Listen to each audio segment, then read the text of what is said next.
the meeting to order, start with the pledge. All coming. Pledge Allegiance to the flag of the United States of America and to the republic for which it stands, one nation, under God, indivisible, with liberty and justice for all.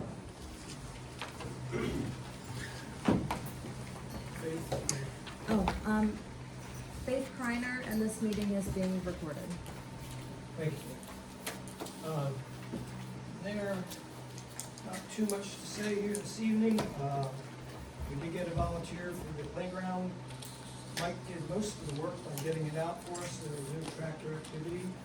And a couple young ladies and their father helped me spread out the mulch and get that done. Like I said, Mike did most of the work though.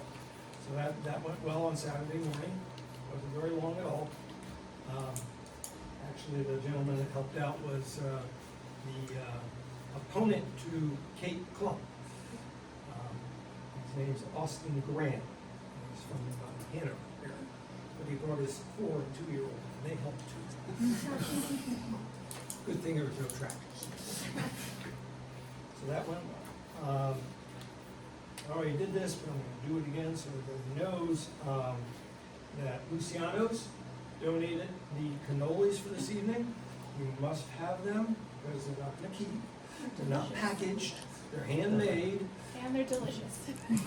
There you go. And everyone will know that. Their menus are up there too, so you can take one of those home with it, and hopefully we can support the restaurant in town for a while. All right. I will not be in this coming Tuesday, the 11th.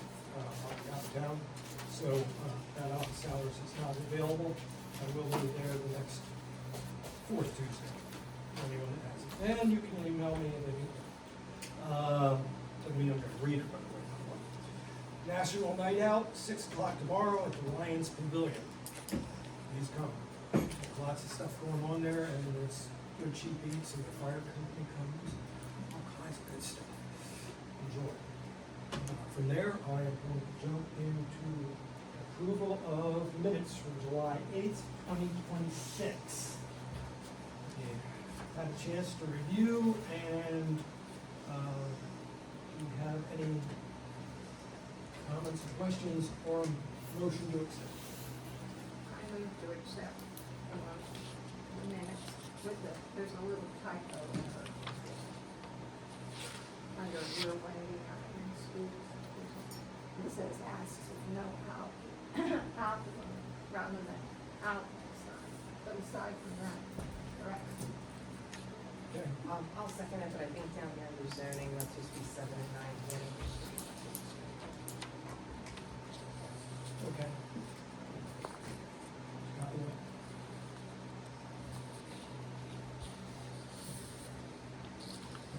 Yeah. Okay. So we have a motion and a second with corrections. Any further discussion needed? Any other corrections found? If you need more time, just let me know.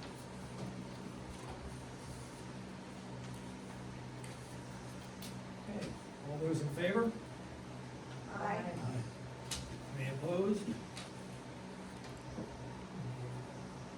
With corrections, the minutes carry as is. With corrections.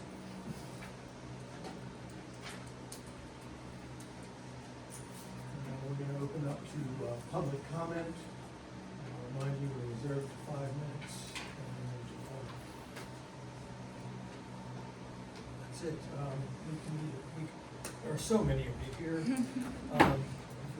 Anyone start. have a public comment for us? So, it's been a long time. All right, well, Faith Kreiner, for those who don't know me.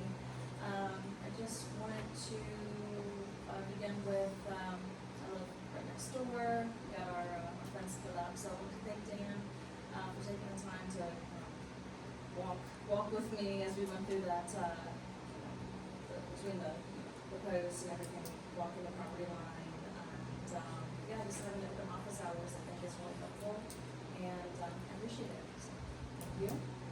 I sent a an email, to the Borough Council for consideration. And this is regarding a parcel that is between our properties and, us potentially, us, I say, myself and my husband procuring that parcel. And I'll go ahead and let everyone know it's a 10-foot wide parcel that is between, well, there's actually two of them. We own one, the borough owns the other, and, we're looking to purchase the 10-foot parcel, between our two properties.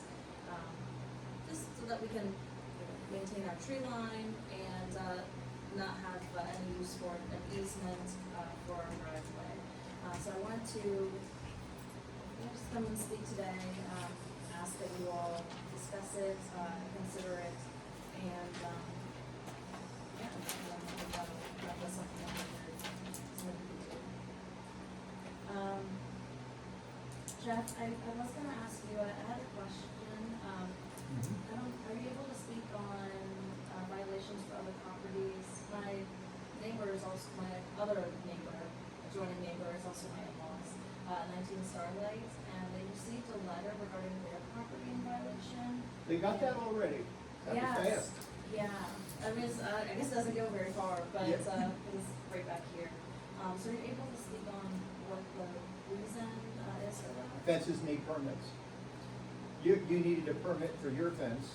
Yes. Everybody that puts a fence up requires a permit because fences are considered structures.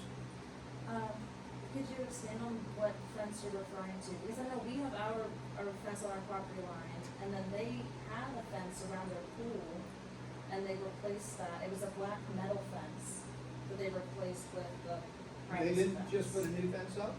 No, it was a black metal fence with the rods, and they replaced that with the privacy Are you fence. referring to the wooden slat fence? That's What? the Slat privacy. fence as opposed to the wire fence? Yeah, I guess it, That's still your fence though, isn't it? No, That's not your fence?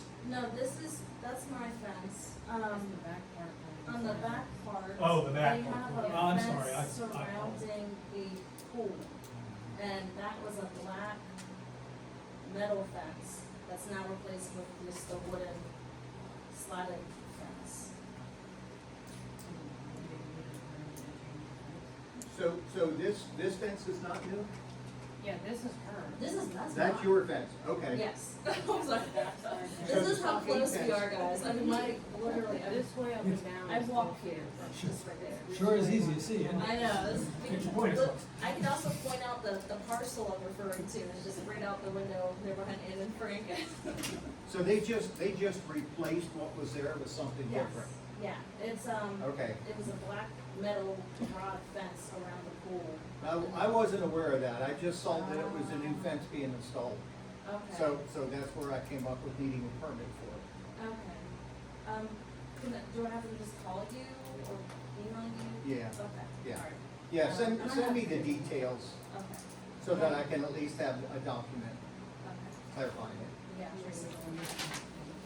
Okay, I know, I'm getting through on time, guys. I guess that's an opinion.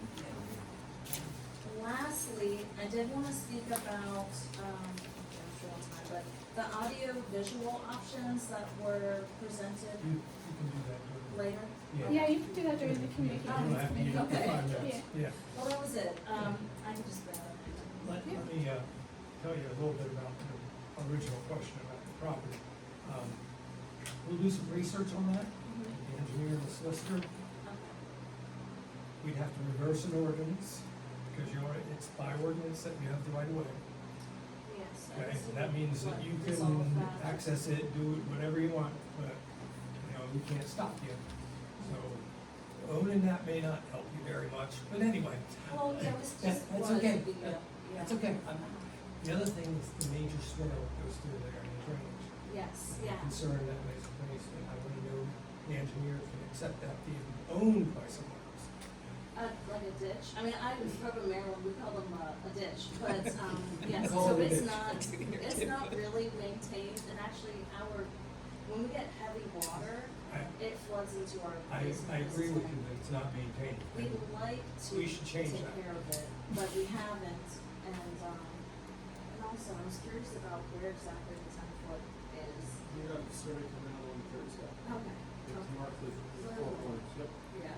I don't- You would not believe the amount of harassment I have given someone over that. Sorry, but I appreciate it, and, we, you know, it takes away from the borough having to maintain it, we're talking about, if you guys drive, literally look out the window, there's a ditch in there. Thank you. Thank you. Do you want mine now, or you? We can, the engineer is gonna, on water, is what we're talking about. Yeah, I have a monthly report. Oh, monthly report. Yeah, no, go ahead. So I'm Troy, Chief of the Fire Company. So last month, we had 2 calls in the borough, 30 total. So far, year to date, we've had 21 calls in the borough and 213 calls. So, and then, York Water did do a hydrant flow testing. Connie has a copy of it. So they did, provide us with the numbers. Everything looks good, except for around the square. So all residential, it's recommended for a hydrant to flow 500 gallons per minute. All of them have met that. Commercial and multifamily structures recommended to have 1,000 gallons per minute. We're a little low on that around the square. So you can see I'm fine with it.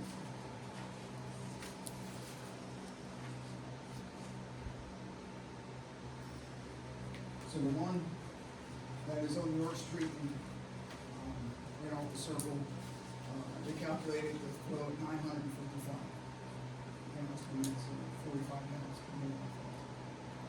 So, Close, not really there. Anthony is gonna talk a little bit more about that too, and some of the volumes of questions that he raised. We can. I can go down if you want. Yeah. So we reached out to York Water after we received this information. So to have a better idea of what's going on with the system, we requested tank elevations when this was started, as well as what they dropped during the testing timeframe, as well as what they're floating on an average day. So it'll give us a better idea of how, what the fire flows will happen during the fire flow testing, to better indicate what these numbers are representing. have they returned that yet? Yeah, we just reached out today. So I was with the gentleman, or a few of them, were just what they were doing, how they did. So Craig, I think it was the guy that was in charge of it back then. He did mention that the tank is down 23 feet. Whatever reason it is, that's where they keep their tank level. Said that there are some avenues to maybe adjust things. So when we get more numbers and we put it all together, maybe it's a way to request them to. So I'm not sure why they keep it that way. I told them when I was little, I remember it always overflowed. Every 2 days the tank overflowed. They don't wanna do that because it's true.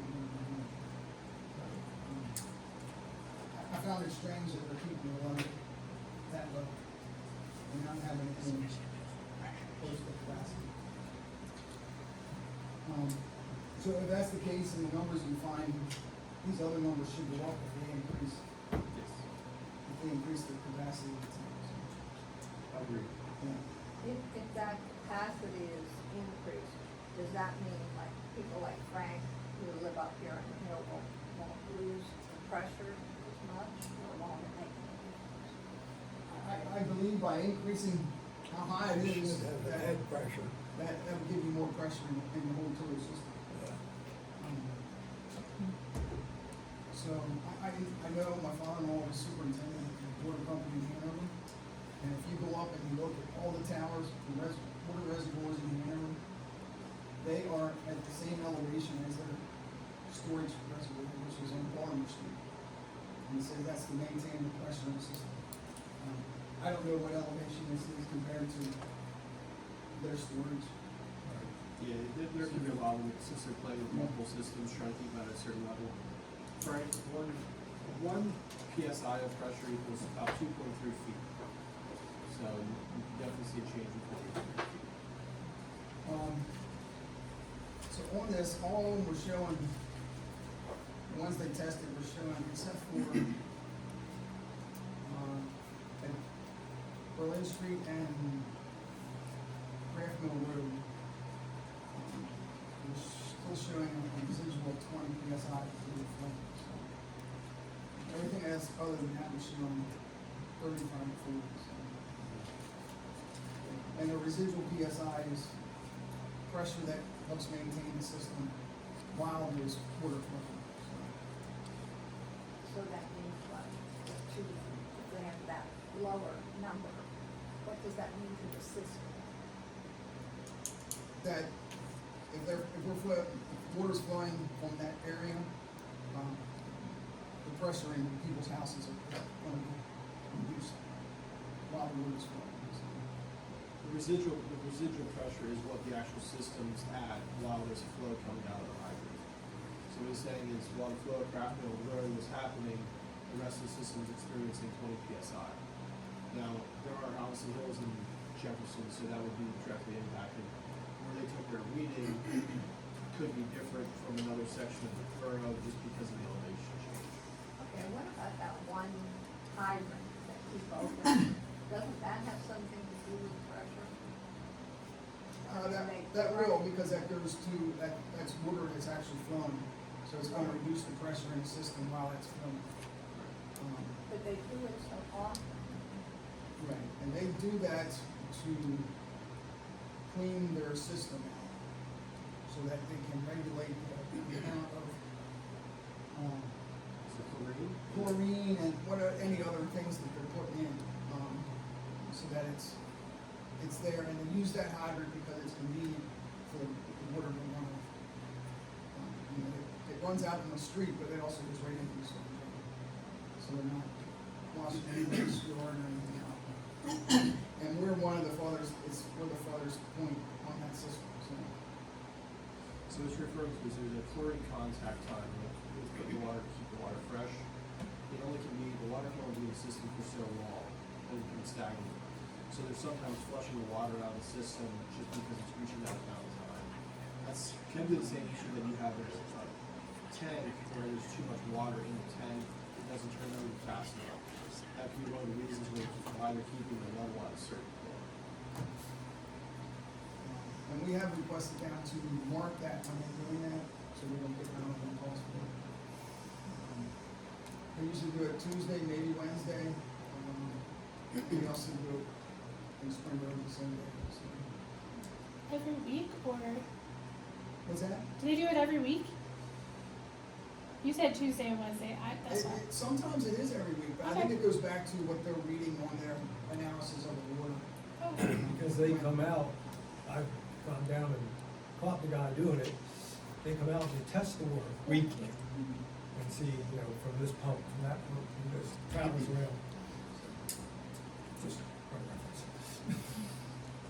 When I was old school, if they don't open that hydrant all the way, the pee-hole that drains the water out is going in the ground, it's washing out on the ground. When we use a fire hydrant, we put it in the water. I'm just saying that. When the addition of the homes down at the ball, is that affecting us, or have they somehow made it so that it doesn't affect our system? Does their water come out of our tank? Yes. Only your water can tell us that. Their system's way too complex for us to be able to infer without having that kind of data. I mean, they have a 12-inch supply line running up into town. They also have the tank that's holding pressure. So without knowing how much they're pumping into Jefferson to keep the tank at a certain level, I don't know. But they also turn the tanks to the pump or wherever they're at and force water down to the system.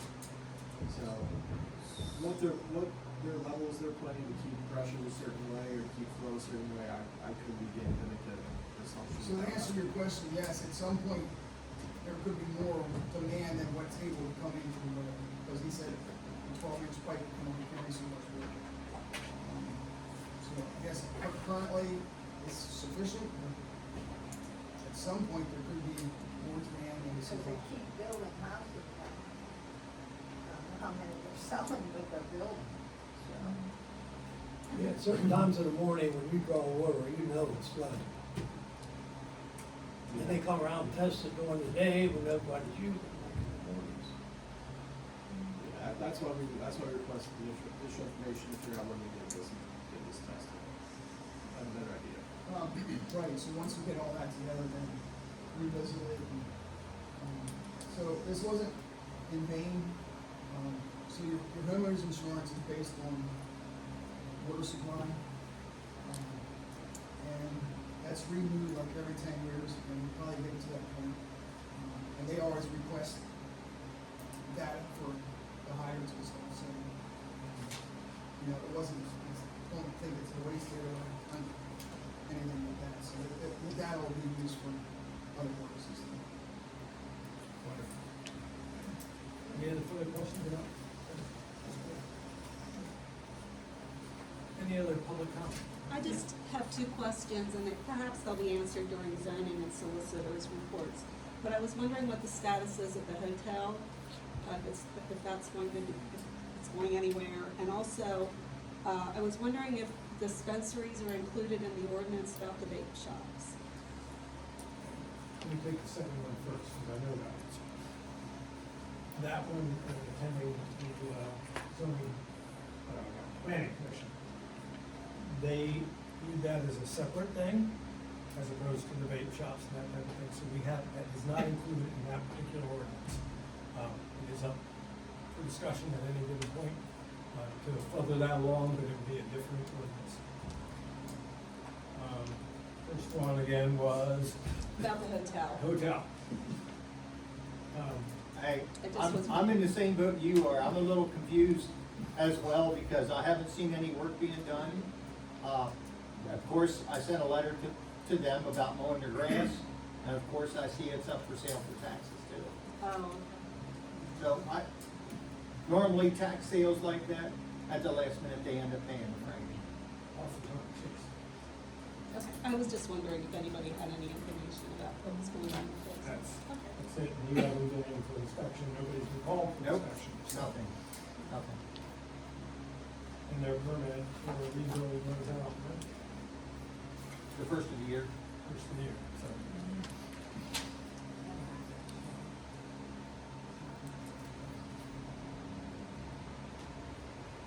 Any other public comment? Yeah. Question? Yeah, public. No, okay.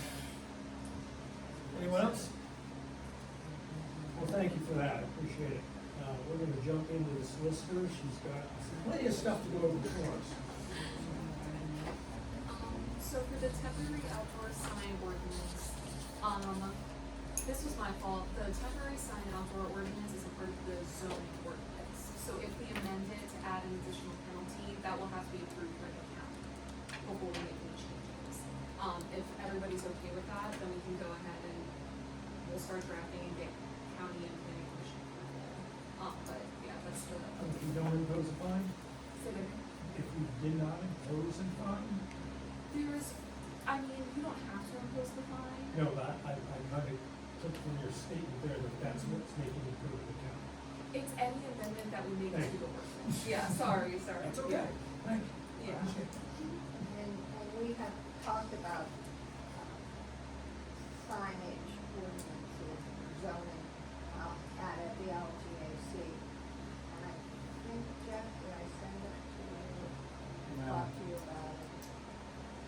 Well, I'm sure it's on the website. I think you started talking to me about it, and then we got Yeah, sidetracked. so, that was one that we're not the only ones that are talking about signs. And it did come through. The LGAC is zoning. Okay. Yeah, so if we do wanna make the amendment, that's totally fine. It's just because there will be additional steps involved with it, I want to get approval before we charge people.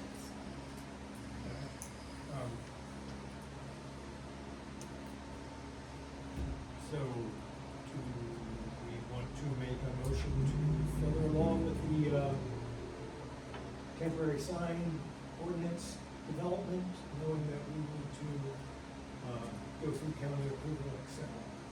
Any next question? Yeah, I think it also has to be, the planning commission has to approve it first and then. Go through the you go process. Yes, yeah. So do we need that motion because it doesn't come through the planning commission? Well, we need to send it to the planning commission, I guess, and Oh, we want I to do thought all they that. were, but, okay, I'll make that motion. Is there a second? I'll second. Further questions or comments on sending that on to the planning commission and going through the process from their recommendations. Is that our planning commission or your county planning commission? And then it goes to. Okay, okay. Yeah. I wasn't sure. We're gonna do some of that process here real soon. Yeah. There's some other things down here, and these more steps. And I think we're all gonna understand it took too long. We can't have a planning commission until September, Okay? Yeah, it's not enough notice until, right. That's fine. Right? What it is now. I mean, there's no sign of emergency. no, but I just didn't want people to go, well, why isn't this happening, because we can't rush Thank it. you. I appreciate that. So, any further discussion or questions on that? All those in favor of sending it on to our process? Say aye. All those opposed? Motion carries unanimously. Send it on to, and then you'll draft something and put it up to the comment, et cetera, and move on and stuff. That's right. So then for the internal Facebook use policy, I believe the last time it was going to go through the communications company. Correct. We didn't do that. I don't think that we were. Okay, so right at this point, you don't have any further comment on it, just, but you haven't taken it up on the agenda. I will make sure we do it next week. The speed limit ordinance I provided to Dan, and I believe copies were circulated to everyone. Yes. So, this is the ordinance that we put in place to make speed limit 25 miles an hour on the streets mentioned here, and over Highway and York, inside the property borough. At this point, this is all we need to go forward. Our time limit is up, et cetera. No, last week was like so many days that Oh. we're all done with that, right? Yes, correct. Okay. So, we had a chance to review this ordinance, and we'll discuss some of the costs involved here too. On the I have a ordinance. question. Yes, ma'am. Okay, how can, if we don't have police, who's going to run the traffic control device? Traffic control device. You know, the section 2 of the traffic control device, and then the penalties. I mean, that would be the state police. Right? That's who's currently has, the enforcement of that road.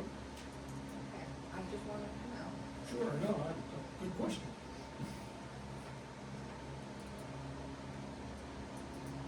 Yeah. And there was a police car sitting on the square. But they, do you remember what it was? Last week, Thursday, Doing traffic control or just there? just sitting. Just there. I don't know what they, You were about I don't know to what swear. they do, but they were sitting. He was sitting there doing his reports, so that's all I'm talking about. Maybe he had his vehicle on, almost 12 miles an hour over and then goes. He's doing his reports. I thought he might be going to Luciano's. I saw him and I thought, is he getting Well, food? perhaps it's a good thought. Maybe the more we have Yeah. Okay. Just a question on the ordinance, if, section 2 and 3, just going off of what Ann said, if those don't apply to the borough, do they need to be in the ordinance? I mean, theoretically, we could get rid of them, I guess it just, yeah, if the borough were to ever have a police force, then there would be no enforcement against the borough. Okay. But, I mean, we can get rid of it, if we, yeah, There's no harm in that. there's no harm. I just was wondering if it would like conflict with other penalties and whatever there is, and then which one would be the correct one. No, I feel like the 35-mile-an-hour or the $35 fine is pretty standard, pre other Okay. court costs. Yeah, the court costs are the ones that, That make a $35 fine $150. when you're in insurance school. Yeah. I have a question. Regarding this, for myself as a resident and other residents, and I guess this would be an Anthony question, or if you have information, I can do it myself. Residents on Baltimore and Berlin want our proof on why they chose not to lower the speed limit on those two streets, but every other street was subject to change. And I can call PennDOT and ask for the information, or, Well, we're in the middle of, Anthony getting a traffic, study done on several streets for signage, et cetera, so that should get updated too.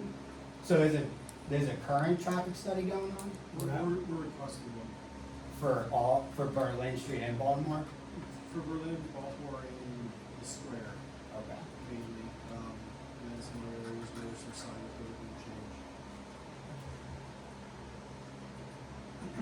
That's part of the conversation we've been trying to have, and he's gonna report a little bit more on that. Okay. No, good questions there.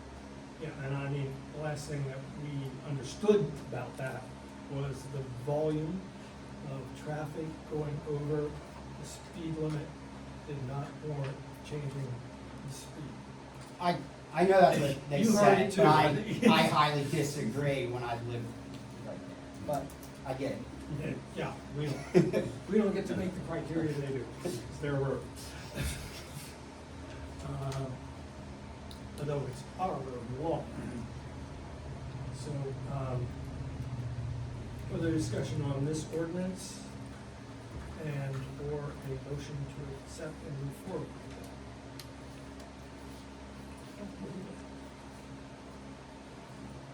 I'll move to accept. I'll second. Seconds. Further discussion, need any other questions?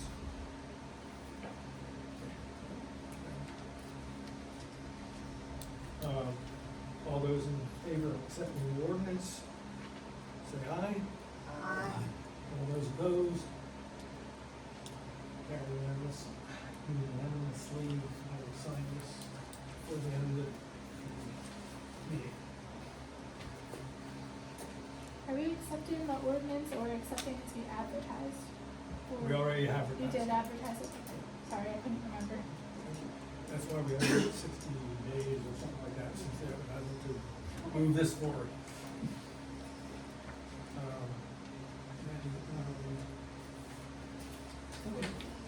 Yeah, so for the prior tax examples, I just wanna be certain, when you say prior tax, do you mean implementing a tax on real estate to raise money for the, okay, okay.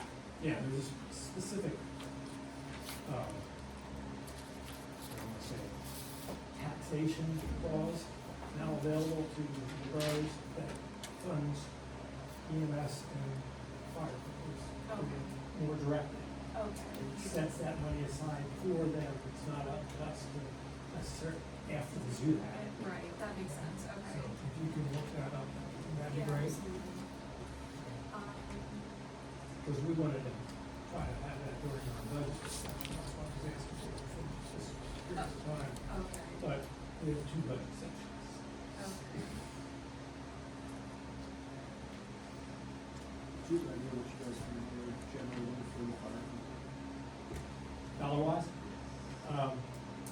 Yeah, a little bit, it's in the report that I have this year.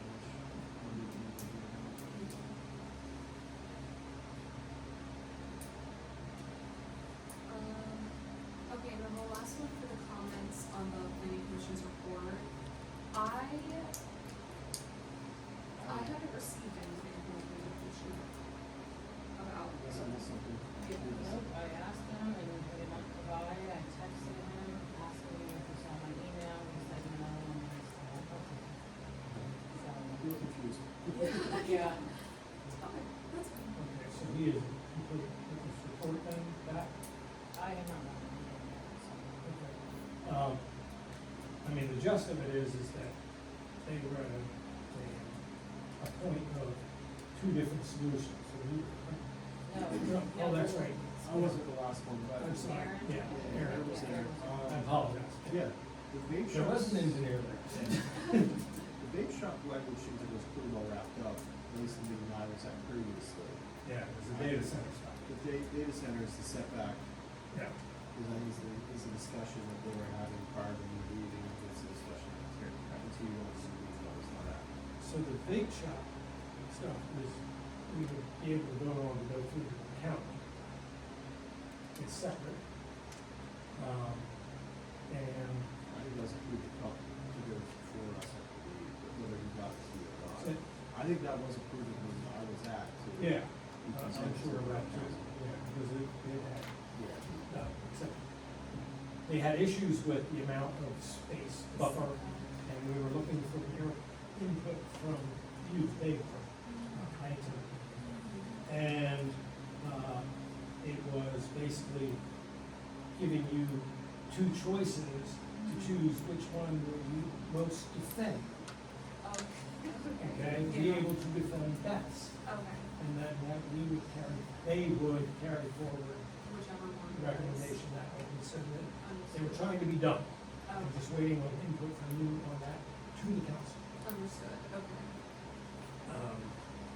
You want minutes on that, you know? I do. There was a motion recommending one of two possible options. The preferred option of a 200-foot setback if the solicitor confirms that it would be legally defensible. If not, the maximum 75-foot setback. And that motion passed, right, to be sent to the borough council with your recommendation. Now, if you wanna make a recommendation now, we'll not. What was the, at the last meeting, did provide the maximum setback is? The maximum setback would be required would be having parcels be combined. That was the concern. Whether that is defendable for us to say that someone has to buy all the parcels, and really where subdivision, create one parcel, therefore making it legal to have a 200 foot. That's what it's proposed. That if not, it wouldn't be building a lot, Oh. 200 foot setback, as opposed to 75, which we figured out with their existing lots, where we'd be actually having a buildable parcel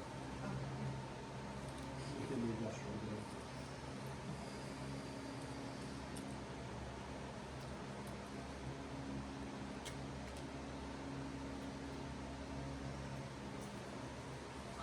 So, my nature is that the combination of the parcels is likely not permissible. I think that as it stands, because each parcel is subject to the zoning ordinance, and adopting a zoning ordinance that would require somebody to take the additional step of combining parcels, I think would be a difficult position to defend, with regard to whether or not it's a de facto, ban on the property.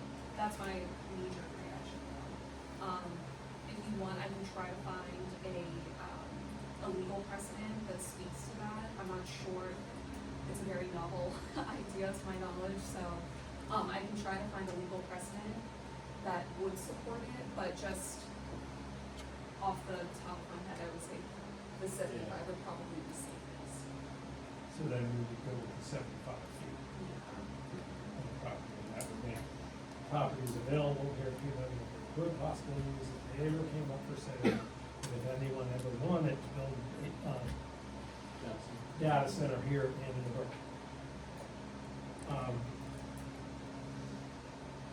Hearing that, council, would you like to continue moving this forward to the county with the 75 feet and move on so that we have this data center stuff in place? Or should we wait for additional information from Mackenzie / solicitor? I just have a question, I'm sorry, I know I'm not counsel, but on both of them, shouldn't we have an updated copy of the ordinance for council to review before approving it to move forward? Cause I don't know that they did that. I don't know if it's necessary, but you're asking for it to move forward to the county without,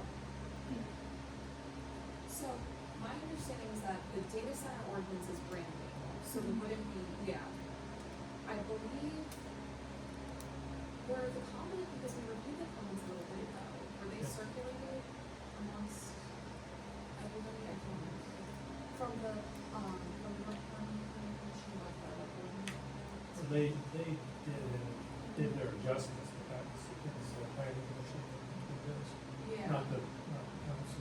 Yeah, but I think it's circulated a little bit.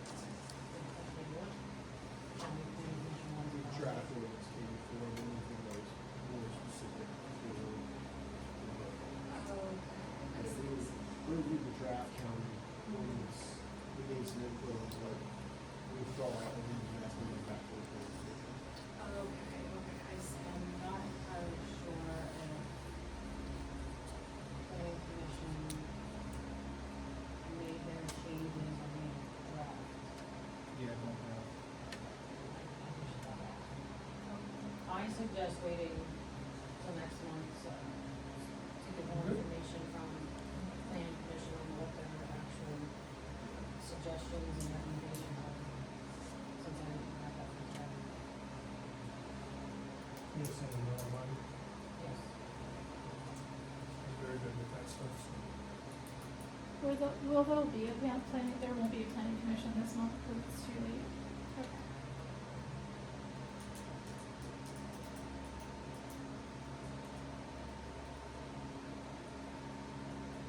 Okay, so no further questions on that. Do we have a date? We had a discussion about it, and we have a written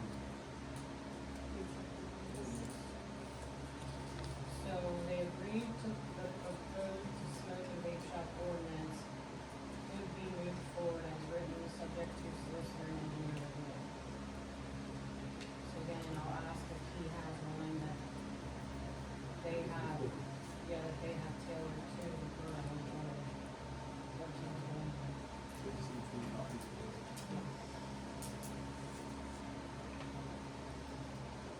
Could you also send me a copy of your report for the fire tax ordinance? For what you're currently charging? Would that be? We've got a bunch of out there,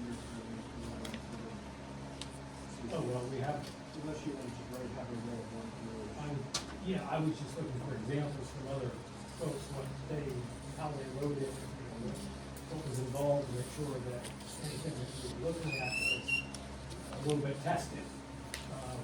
Because we're just exploring, right? We're not looking to enact that ordinance, we're gonna take it up in budgets and, see what effect it has. I have some tables so people can see what would do what to us.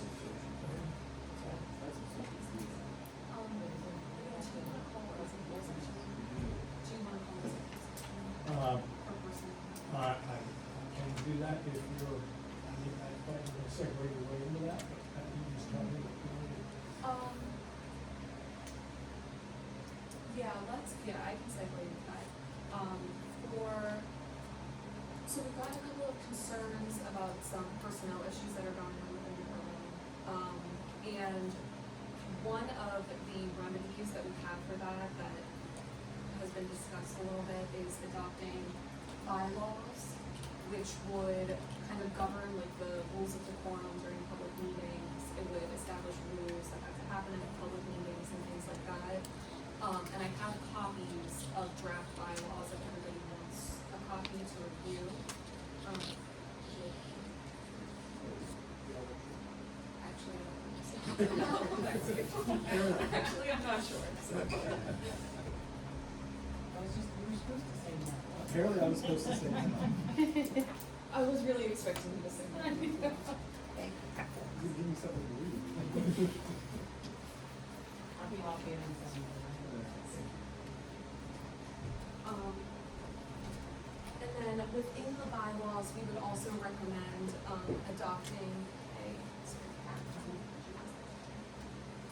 a personnel committee through whom, complaints would be received, who would run the point of contact for borough employees and council members and things like that, so. So do we, as a borough, do we currently not have any bylaws? So we checked, what we found was a resolution that sort of governed rules of decorum for public meetings, but nothing as specific as the example that I provided. Because when I first got elected, I requested the bylaws and never heard anything about them. So, Yeah, that's why, because they just don't exist, yeah. Well, and we have to follow the borough code, so that's technically the bylaws that we have to follow. The default, yes, that makes sense, yeah. But I don't think there was any, not that I can find, and I wouldn't know where to find, anything that, in my search, I didn't find anything that was borough specific. I did a search as well for, in our files, and we couldn't find anything that was borough specific. You have your county and state or, Right. guidelines or laws, really. Right, yeah. And then there is an ordinance, dealing specifically with meetings, the 5-minute rules and that kind of thing. And passed in 2014, Yeah. Yeah. So, a little out of my memory. And then, just based off of that, I was going to recommend calling an executive session to discuss the personnel matters that kind of gave rise to this recommendation. So that's not on the agenda. We need a motion to amend the agenda to break into an executive session during this meeting. Do I have a motion to amend the agenda to have an executive meeting? I'll motion. Do I have a second?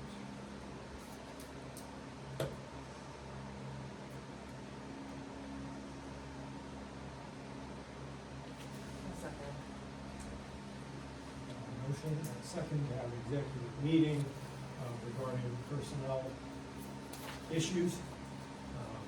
All those in favor? Aye. Those opposed? One nay and 4 against.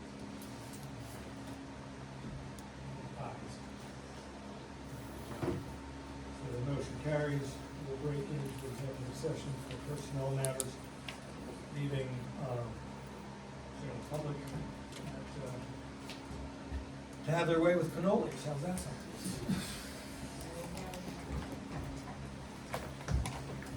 What was your decision? Solicitor, says Picture of the cannolis.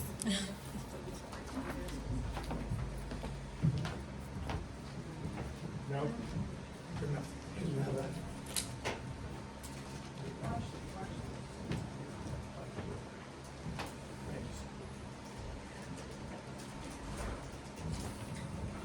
Policy tonight? I think we decided to table it to next month, but I would be assuming, like the bylaws. I think the new policy, I'm talking about the old ones. do you have more to say about the old policies? Well, I mean, the email with you told me to, that the To policies discuss you that. mentioned should be discussed in open meetings, so I'm just following up on what you said. Yeah. It's, I mean, it's up to council, it technically wasn't on the agenda. If we table it for next meeting, I think that that's appropriate, we should just make sure that the policy discussion is on the agenda for next time. But again, it's up to council. I would recommend that we put current policy and pending policy reviews up for the agenda for the next meeting, so we can all review several things with it. And then, can I get a consensus from the, or a motion from council to proceed in that manner? I'll make that motion. I'll second it.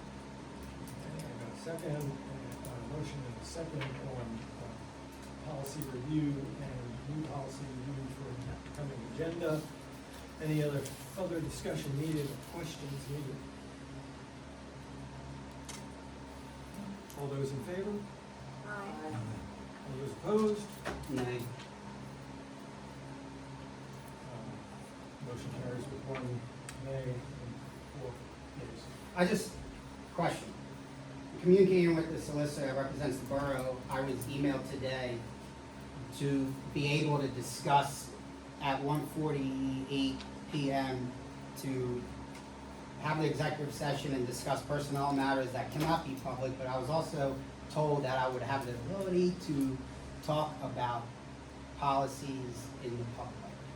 So, that's all I just want to say, is I was told by a solicitor that I was able to talk about policy in the public today, and obviously it won't happen.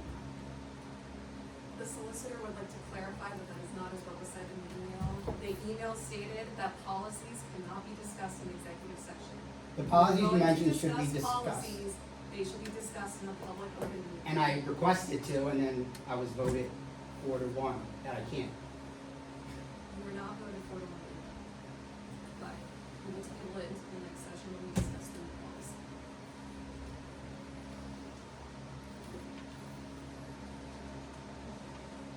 Do you have a further recommendation for a vote? Yes, I would recommend that the that the borough move to amend the previous motion that was made prior to executive session to include that pending litigation as discussed at executive session. So moved. A second? Second. I have a motion and a second. Announce that there was pending litigation discussed at the executive session. And Frank second. Any further discussion needed on that, questions on that?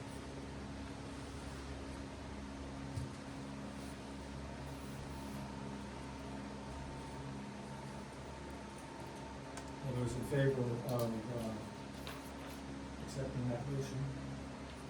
Yea or aye? Aye. All those opposed? Motion carries unanimously. Did you get the motion? Okay. Thank you for that. Anything further from the solicitor? No, that was everything I had for now. Thank you.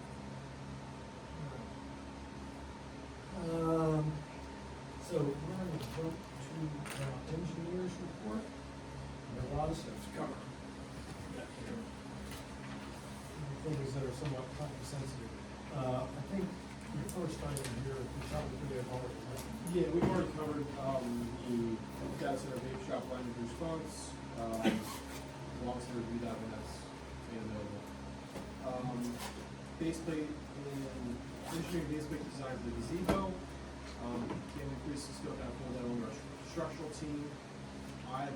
They requested a couple more photos, I've taken those when I came up here before the meeting. They're approximately, assuming about a week, to do the design work for that, and around probably about $4,000 to complete the structural design for that foot.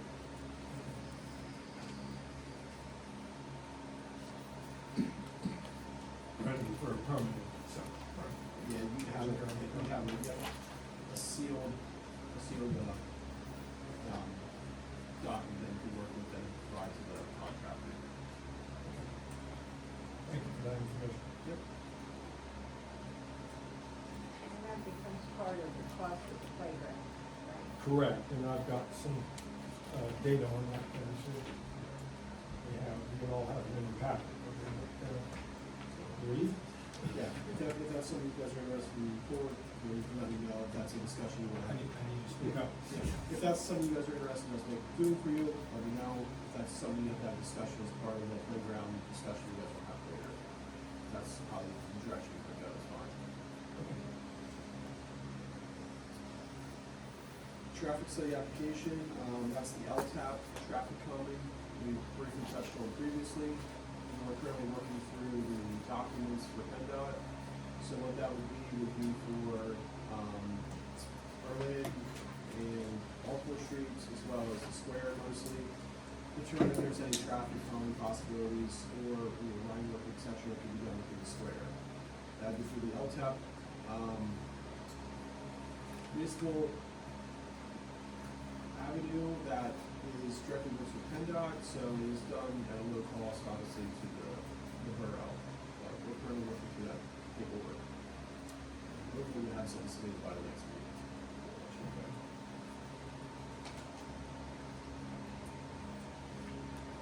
Any questions on those two?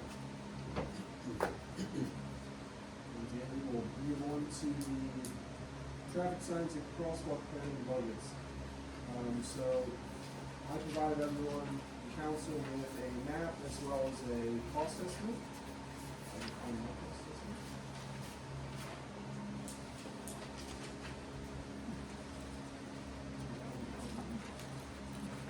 It's, yeah, I'll pull it up and read through it.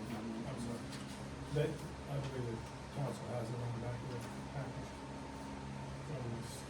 Listen, I mean, from the engineer. He has a dotted out map and, cost analysis at this point. I went through,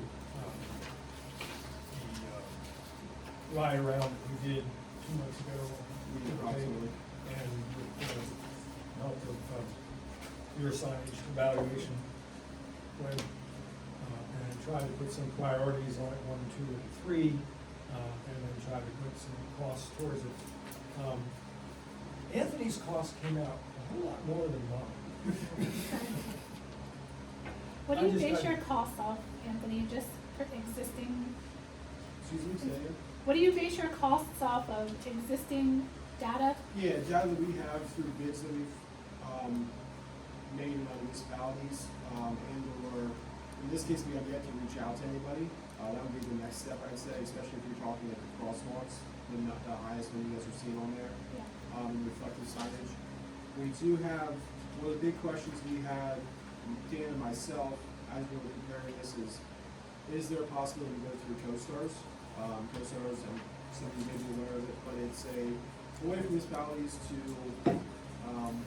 bid work without having to go through the bidding process. We think it's a significant savings to the borough instead of having us prepare bidding documents and specifications like that. These are agreed upon bid specifications that the state sets down, the contractors have to follow them. There are, happy to know, there are 8 contractors in New York County that do crossworks through CoStars. So if that's an avenue that the council is looking to go, myself and the boroughs definitely willing to reach out to those contractors and get a better estimate of what that work would cost. Just for everybody's awareness, when you say you have to bid out stuff, what's the amount that the borough's required to bid out? 3 quotes is about, I believe, don't quote me exactly, around 14,000, and then actual formal bidding process, I believe, is around 24,000. So like anything that's over those amounts, we're required to bid out. Right, which require the full bidding process. If it's underneath those amounts, you could go, which you can receive a quote. Once you reach the 14 amount, I think you need 3 phone quotes. Gotcha. And then once you're over 24,000, you need a formal bidding process. one-hand bid, et cetera. Formal bidding means more money, right? Formal bidding can run anywhere from $7,000 to $10,000. So, Just for everybody's awareness. I'm happy to answer your question. So that's what in this case, if there's an option to go through the CoStarz process where, you can reach directly out to the contractor and provide them the scope, you can discuss cost, and then move forward. It's definitely, I think, the route that Borough probably, my recommendation would go, Yeah. just due to the savings. Okay. So, obviously what I looked at and what you looked at are a little different on my priority ones. Particularly with the, bold strike crosswalks, et cetera, and signs. Now, the signs seem to be, the flashing ones seem to be the largest expense. Yeah, I think between the thermoplastic for the crosswalks as well as your flashers. So what if we reduce this down to, at this point, just striping with paint, which obviously will have to be put out on a regular basis, and we go into signage. I thought I had seen some signage that was, more like the little LED type of thing. Yeah, I think Not there's- big flasher. Yeah, I think there's some cheaper ones, solar-based, flashers that you could probably have for about $1,400 per sign. 1,400. Yeah, that Is have, that, that have your crosswalk sign, has a solar panel above it, and then it has flashing lights around the bezel. I believe those are probably close to about $1,400. I don't know what the cost obviously to install, if it's any different than a normal sign. If there's anything required with the electricity and storage, if there has to be grounding or anything like that. But yes, they would be significantly cheaper. Wired options, I believe for the signs are anywhere upwards to $20,000 a piece, so we could technically, let's say, put up a static sign. And at any given point, put a battery-powered flasher on it if we want. Just, I don't know. You could upgrade, yes. Yeah. Or make it part of a grant for later. Correct, yeah. But we could immediately institute the painting and that type of thing for significantly less than this particular Yes, option. yes. That's why I'm gonna say, this is layman, this is engineer,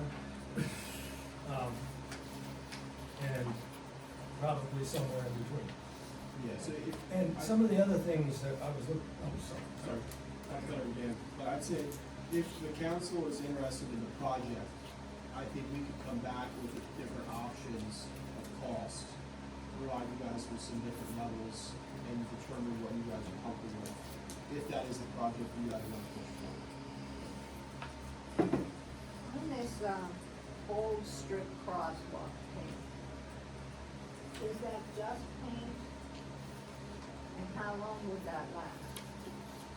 I believe that is just paint. As far as how long that lasts, I don't have an answer for you. I can get one for you, but I couldn't tell you off the top of my head. Because I thought when Spring Road put it down the last time, it was like plastic strip that they heated and Yeah, that's thermoplastic. thermoplastic, so they actually lay out, like you're saying, the plastic, and they come down and torch it, and then it adheres to the pavement. Those do last longer and more reflective, but they are much more cost associated with the process and the interior. So that's not what's listed here. So you have you almost have two options. The top one is, the flashers and the more expensive crosswalk. The second one down is just the gold crosswalk paint. I'm not exactly sure if that has reflectives in it or grit material, but it's definitely a more cost-effective option. So the top one includes the crosswalk and flash, I'm sorry, that's not just the flash. Correct. I'm following, I understand. Yep. Because it's in the, both of those are in the total, aren't they? Yes, they are. Okay, So that'd be some work. If you chose one, that would remove the other from the budget. right, except, does second option doesn't have a sign. No, so we would have just either, whatever level of sign you chose to go with. So, okay, so then if we did it that way, by 16 something is close. Yes. Anybody understand what I just went through there Yes. with the two different tables? This is one that I Lehman did. with Yeah, the you're two around gray stripes. 14. Am I 14? Without signs. Yeah. My total came down to 16, but yeah. Yeah, we don't signs for the crosswalk there, so that would Yeah. be probably pretty bad. Right, yes, right. Okay. So I think the big discussion is, what's the borough's appetite or desire? Will you give us direction and we can come back to you, especially if it's pertaining to the square and crosswalks? Do you want us to be handed? Do you want to narrow down on one kind of option? Give you an estimate? Not sure, but Yeah. And I asked for, basically with this, a rough order of magnitude is what we're dealing with, so how far do we want to go and keep on talking about?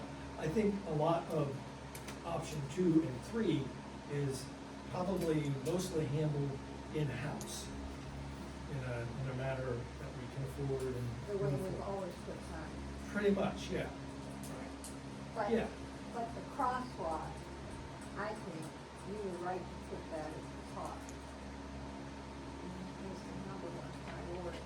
Yes. Because we discussed that last month, and I think that's something that we really should look at. I would like to know how much it would cost for just the crosswalk, that plastic striping, what that cost, without the flash. Well, yeah, but we still need signage. I mean, unless, Right. if you want, you Yeah, have to have yeah. some I- form of that's- sign. That's So, what I'm, a crosswalk, with, just to paint a crosswalk with a simple signage is kind of what you're asking for, Ann, right? yes, the payment, but also that plastic stripping, because that did hold up It does, for yes. a long time. And what, And I think if we do any kind of flashing signs or whatever, that the most important ones are on the two hills. I know that they go fast this way, but the 35-mile-per-hour roads, that's where I think we first have to focus. okay. So we, in my mind, that is priority number one. Let's get that done. And then we can move, and, Mike can be putting up signs, the smaller signs, as we buy them and decide how to do them. Is what I'm thinking, which are the three, twos and threes. That's my thought. other members have comments, questions? Do the cameras on the square work? Most of the time. They have had issues. I think we're even contemplating other services for them. So I know that I've given her a card from the seminar, and she's recently been approached by another vendor.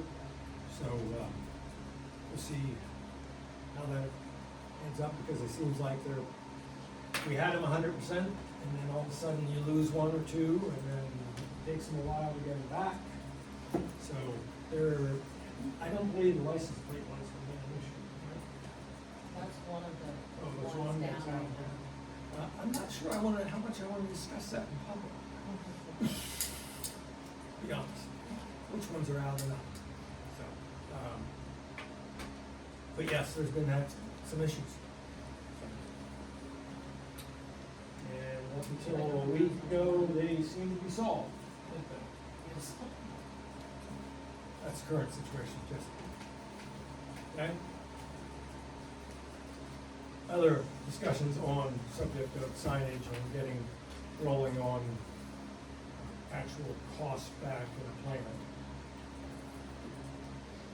Is there anything anybody sees over here that priority-wise they want to see shifted?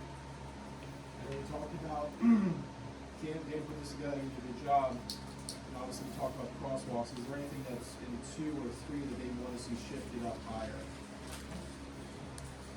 There is a corresponding map that kind of lays out where the rough locations would be of the signs. You kind of an idea of where things are in place, but I think the no outlet on Duke and York, I think that was definitely something that brought to our attention at the last meeting. Yes, A no outlet sign? it's down, Okay, maybe it's not Duke then. No, no. Oh, I mean, I'm sorry, Yeah? it's on the list, you're right, it's down Yeah, further. yeah. But that's the street, correct me if I'm wrong, you live on the corner of it. Yes. There is a sign, no outlet there already, correct? that's where it came I'm sorry. That's not where it came from. Oh, it's there. It's there, yeah. Because I went by, I was like, wait a minute, did she ask for that? It's there. Yeah. It's there. Well, I've talked to my neighbors. yeah. It's a real sign. It is a real sign, yeah. It. You think it's just And a actually, weird- my traffic has gone down in the last week or so, because I have a ring camera, and I can see Sure. traffic. Okay. I haven't seen anybody that, Okay, so we can take that one off the list, I think. yeah, you might as well, as long as that's. Thank you, ma'am. You confirmed what I thought I saw. Yeah. No, that's. Well, thank you for bringing it up. I was just thinking, hey, we replaced this. crosswalks, they're not reflective paint. yeah, that's the third plastic, and there's also paint for that. What the paint be a cheaper option than It the might be. So the idea is that what we can do for the next meeting is bring a bunch of different options. Yeah, and I can kind of piece And together. I'm more toning towards the new way to do this now, which is the bold stripes, Right. not a simple stripe across, saying this. Especially if we do the bold stripes, they're not gonna disappear as quickly because the tires don't run over all of them. We hope. Well, yeah, but you know what I'm saying, the wear and tear in a specific area is gonna be less. So I think we'll, at least with the crosswalks and signage based on crosswalks, we can bring back some options, some more concrete costs, reach out to the contractors and give you guys a better idea, and then you guys can make a decision. But I think we can confirm that is the number one priority currently based on cost. And will you look at CoStar?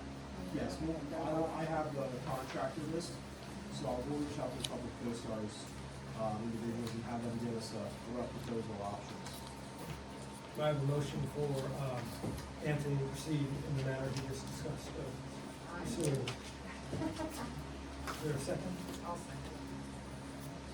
Any further discussion required? We're going to be spending some money on him doing that, we all realize that. We're also going to be hopefully spending money on making our community safe equipment. Right. And then we'll talk about the rest, as you entertain that with the rest of, if you can, please just, sign the material, and then we have to apply. And that's what I try to do, is apply time for, maintenance to do it. Yes. And that may not just be him, it be a private guy or whatever, but all kinds of avenues. Question, Anthony. Since we're on the square and crosswalks and stuff, painting, the 4 little cul-de-sacs that are in the square, like the little dip-ins, that's all borough property, correct? Yeah, I think it's right away at the very least, yes. So, I guess, since if we're gonna be doing crosswalks, since there's newer businesses, should we put parking spots in the borough property so people can have spots to park for establishments? I think it's a fair idea. What I would say is I think we probably would recommend that as part of the study, Okay. because my concern would be is if we don't have a detailed way to say exactly how we want the parking spots to be, if there's an accident, it might come back from the borough without us having some backing of why we put in either angular or head-on spots, et cetera. So Okay. I think it's a fair idea, I think it's something we can extend to what we're already have in motion. But yes, I think it could be a benefit. And that may help slow people down.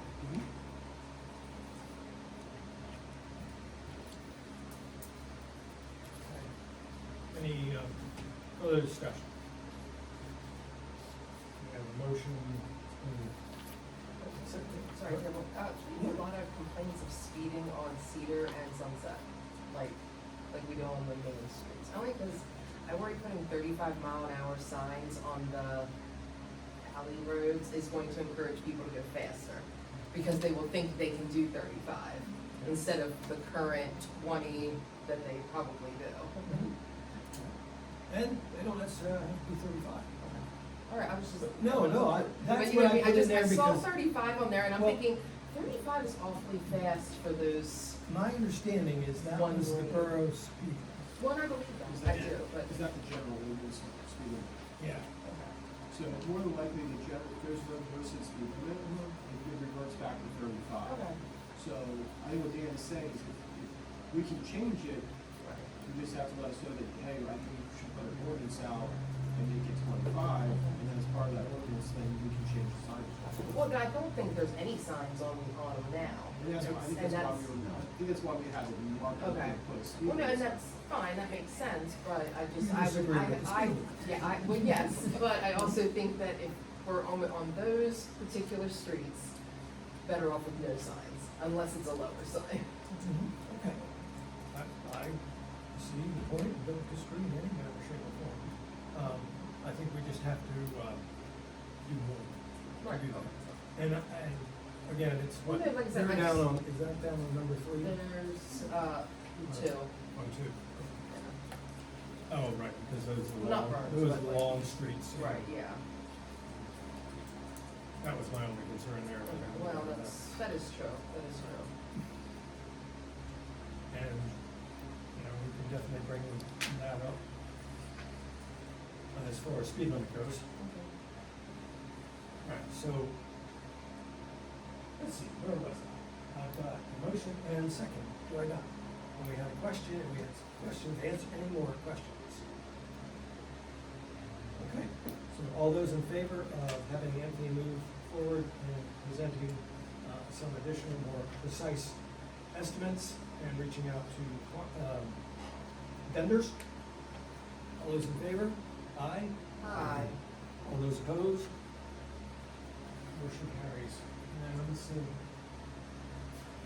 And Thank that's you. starting with the crosswalk, not the whole list. Yeah, I think I think Dan said, there's probably not much difference. Most of the other work can be done by you guys. I think- just wanted to clarify that. Yeah. I want him to produce the list to the CoStar people that just provide those signs too, so that we get an accurate cost on that. So then that's not just for Yeah, not really, it just, that, I just It's the wanted to same, like, clarify yeah. what it was. right, it's Thank you. just the one that we really want to take priority on at this point, to do the rest of the analysis more thoroughly. The rest of the list, I think, is mainly just signs, what are they gonna bid on each sign? How big do I get for that number, because there's numerous sizes of these traffic signs. Yeah, did a little research. Okay, so we can move on from there. Anything else from the engineer? Thank you. Zoning and planning report. Okay, for the month of July, received no applications, issued no applications, year-to-date, 9. I'm still continuing to do inspections for the rental properties. Under zoning cases, the warehouse did submit an extension through December 31st, 2026. So we're good through the end of the year. Which one? For warehouse, for the J.E. Holmes. Warehouse, okay, I got it. I heard the warehouse, and I was like, Is that the one that says mechanical completion? I'm sorry, I'm trying to look at your zoning report. Do you have it on the report? I'm not sure. Oh, that's still from the Baltimore Street solar panels. Oh, okay, so That's kinda old news. okay, I should probably get rid of that. okay. So one you just said, the warehouse, J. Myers, isn't on your actual report. It's Yeah, right it above is. solar It's cases. On the, Why am on I the bottom, missing it? there's a line That's what I'm under trying to zoning ask. cases. Yeah. It's at the bottom of that zoning cases.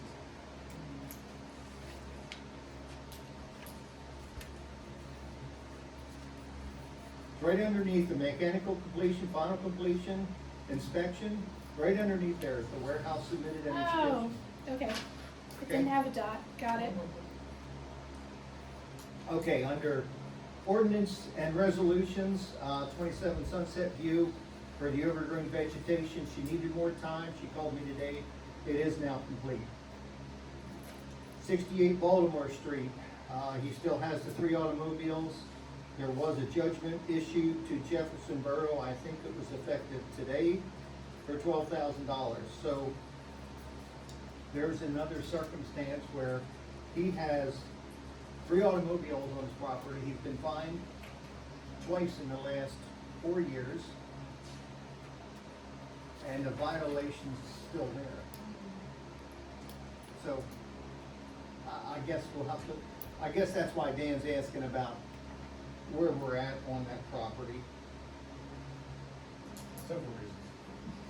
Yeah, so, and I'm gonna follow up with him also, 68 Baltimore Street, with the nuisance violation and the International Property Maintenance Code violations, where he's in violation of that as well. So I should be filing complaints through the DJ on that. Okay. So, he's building it up. At what point may we take physical action? That's a good question. I'm almost positive that we would have to do a magistrate action. I don't think we can just issue a lien on the property without having a court order. So that would likely be the first step. Has he paid the fines that he's issued on? Previously, yes. But not this time? No. Okay. Well, there hasn't been, it hasn't gone that far with him right now. But He had one in December of 2025 for $2,000. that one is- I, I haven't gotten anything from, not that I know. I don't think, not 100% positive. What I'm imagining happening is that we would have to bring an action to the magistrate, and we would have to get a money judgment for the amount that he owes for the violations. And then, if he doesn't pay them, then we can take a lien on the property and go about it that way. My reference is public safety. Is there anything that we would, can or need to do at the point that he's being fined and not comply? Continuation citations.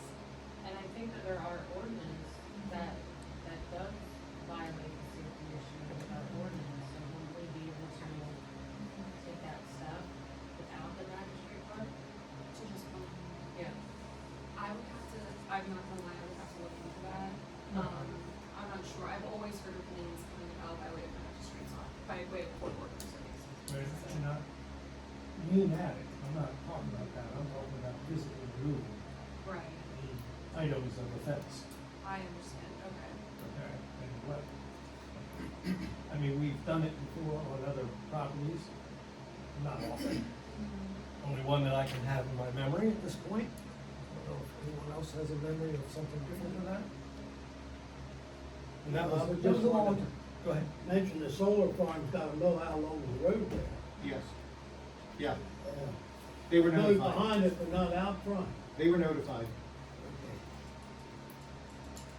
Okay, then 7 and 9 Hanover Street, Mr. Miller, he's still working in process, and I'm gonna follow up with him on that. 56 Baltimore Street, notice of violation mailed for unenclosed storage, for compliance August 14th. 50 Baltimore Street, notice of violation mailed for unenclosed storage for compliance 8/14. 50 Baltimore Street, notice of violation mailed for weeds and thistle for compliance August 14th. Of course, 2 York Street was notified for grass mowing for August 14th. And Baltimore Street Land Partners, they were also notified for the grass for compliance on August 14th. Does that mean you're giving them till August 14th to comply? Okay, Yep. Gotta give them the right amount of time. I understand. If you don't give him the right amount of time and you go to the district magistrate too fast, he's not gonna look in favor for you, Got it. you know? Yeah,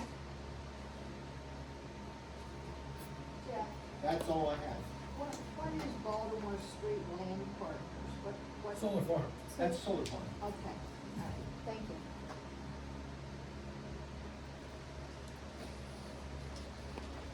is your report listed anywhere? The- I'm sorry, is what? Is your report listed on our website at all? Or No. if we can provide it electronically or no? Well, The reason I ask is I have people complaining about it, so I wanna reference. here's- complaining about my list? No, complaining about properties to me, so I notified you of those, which we didn't talk, so that's not on you. But, I would like to just be able to be like, here's what we've already notified of. So like, so I people guess that's, stop complaining about I it. guess that's up to council. If they, if council wants that on there, I guess you can.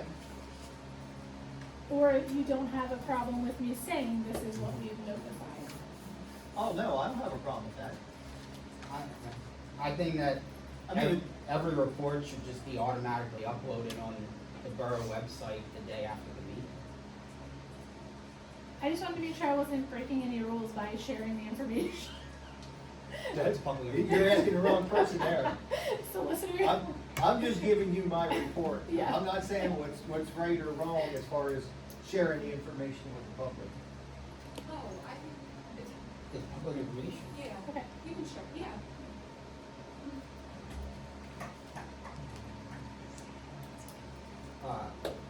I saw all the addresses that are non-compliant, but you missed one.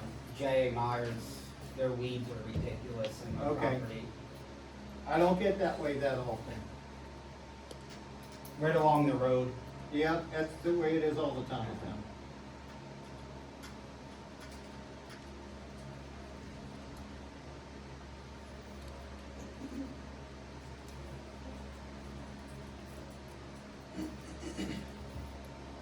Any other comments or questions of the zoning officer? Let's explore the agenda down further, see, what, requirements we may not have for any of the professionals here. Do you think you have anything that would be requiring of their services?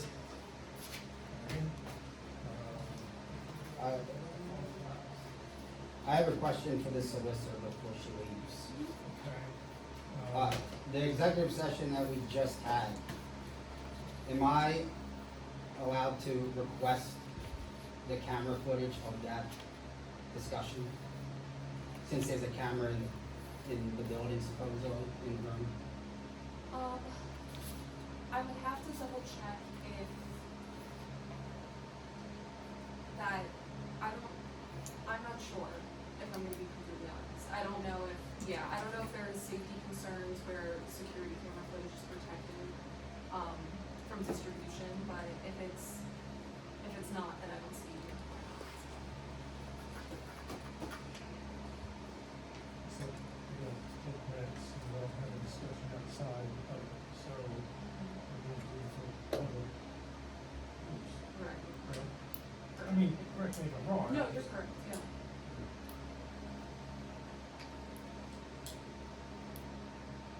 I wasn't requesting it for discussion.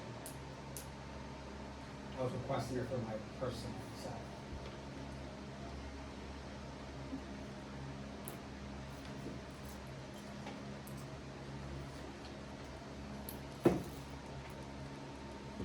You'll get back to us on that. Okay, the only other thing that may involve them is getting down to the bidding documents back, but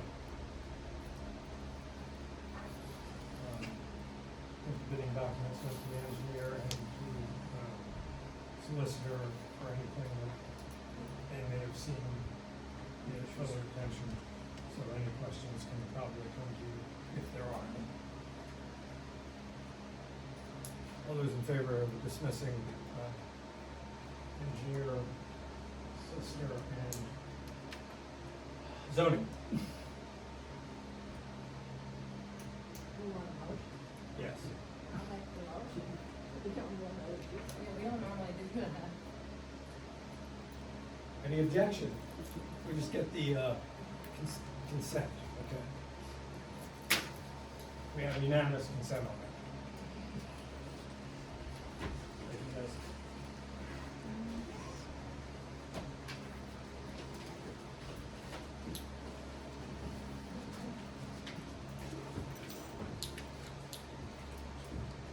Okay, so we are up to the financial report. And I think during, I'll move the cash flow report. a second to move the cash flow report.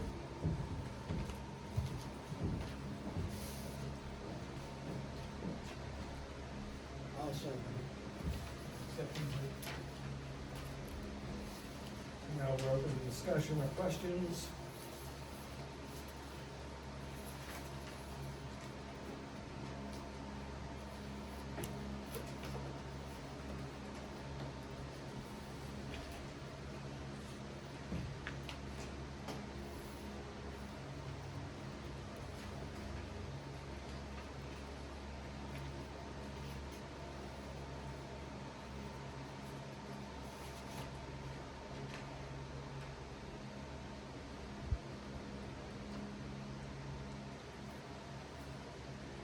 No questions or comments? All those in favor of accepting the cash flow report as produced here? Aye. All those opposed? Motion carries to accept the cash flow report as produced. Then we have mayor's, well, my secretary treasurer, you got that, you are back on there, down in old business too then. Correct. Excuse me. Sewer Authority is upcoming meeting of September 2nd. In between, the only thing that's really happening is we are moving forward with a repair, I believe it was, of some items. Grant. What the grant being expended. So that's all that exists I there. didn't quite understand what you said. Sure. I was not facing you either, so I apologize. We carried, the only thing the sewer has done thus far between the two meetings is move forward with a piece of the grant being expended that became necessary. The rest of the grant is still in place and out going for bid. This was items to do with software and screens, I believe, if I was correct. Something all about that. Either way, they needed immediate attention to maintain the So facility. decanter and upgrading Upgrading what? the decanter. Decanter, there you go. So, that was moved forward.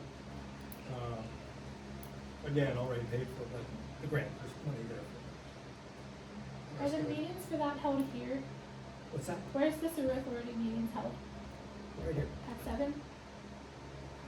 Yes. Sewer Authority is every other month, Yep. first Wednesday of the odd month. I just wanna know if it's here and what time. Yeah, it's at the bottom of the agenda. Sewer Authority meets, 7 at here. on the third, excuse me, the first Wednesday of the odd month. So we'll meet again on September the 2nd, Sewer Authority at 7. trying to make sure I understand the information, because again, people are complaining about the sewer bills, and I wanna be able to tell them, come to the sewer meeting, which is September 2nd at 7 here at the Borough Building. There you go. You can tell everyone that under the sun, Oh, I no know. one will come forward. That's what, I just wanna keep reiterating it. I have no problem doing that. Thank you.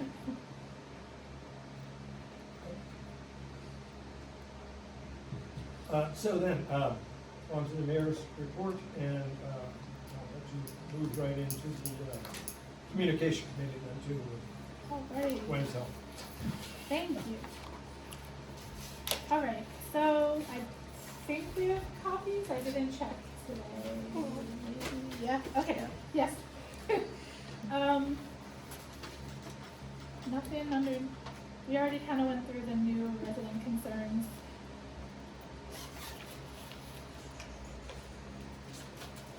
The main point under actions completed was that I went to the PSMA, Pennsylvania State Mayors Association Conference in July.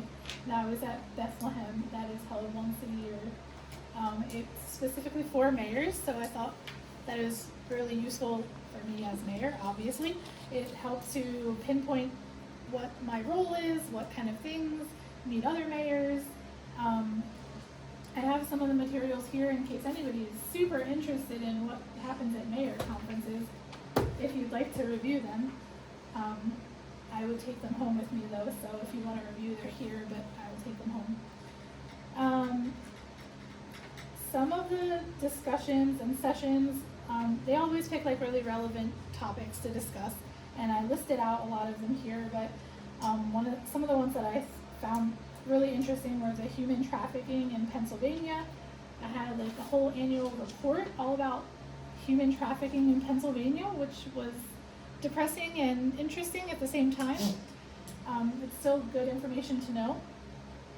Opening a digital mayor's office was interesting. And I love this one, is local government the antidote to polarization in politics? I believe yes.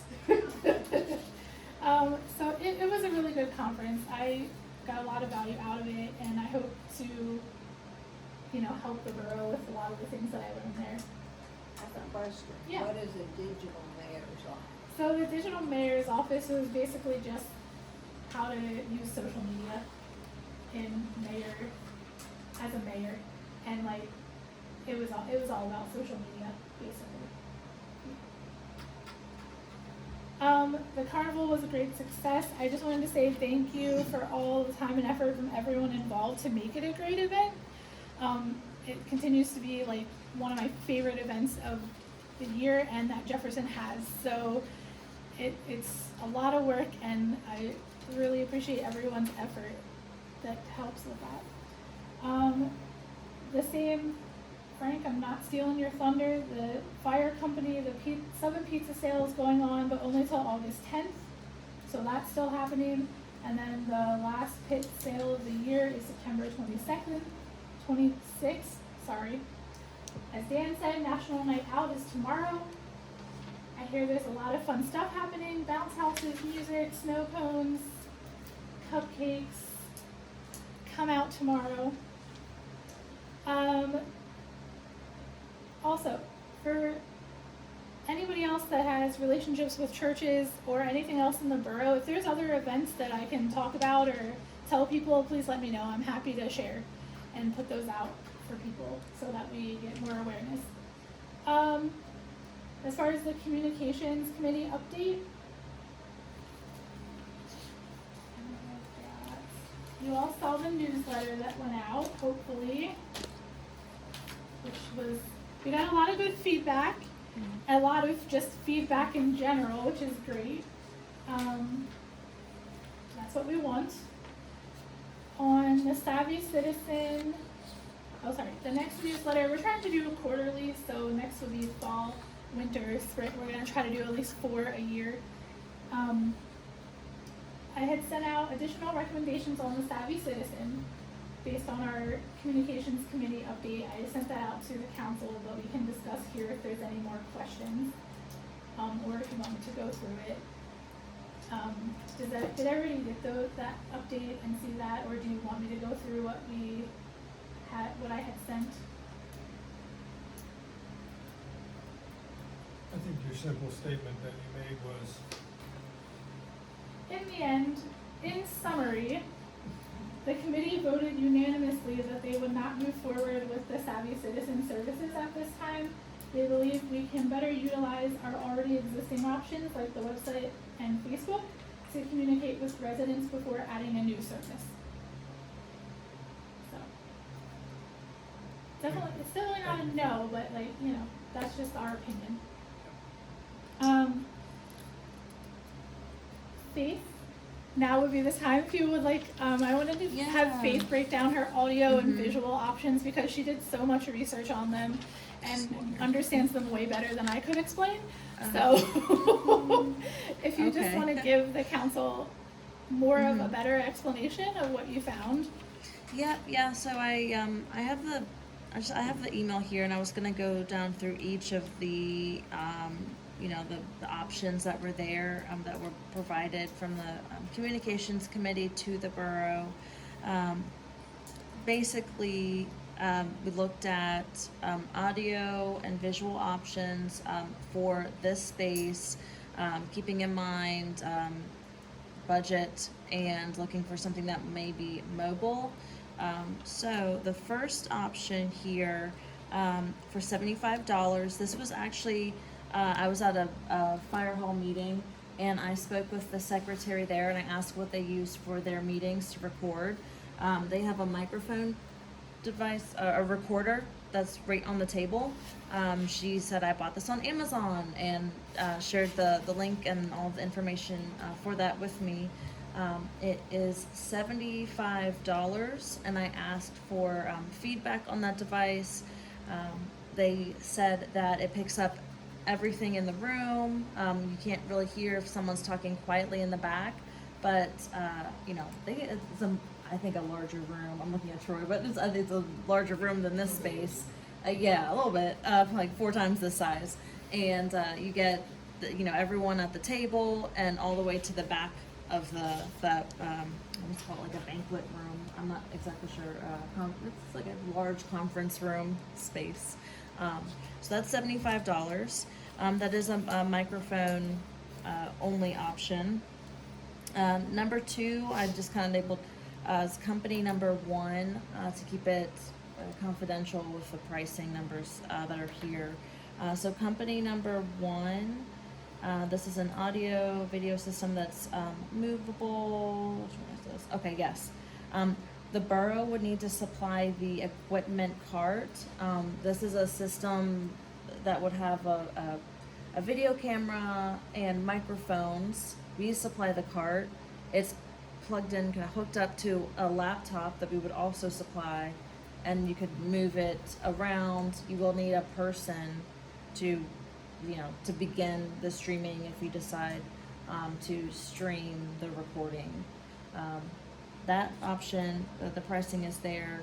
If you want me to say it, that's option number. You can, because I don't know if they have it in front of them. Okay.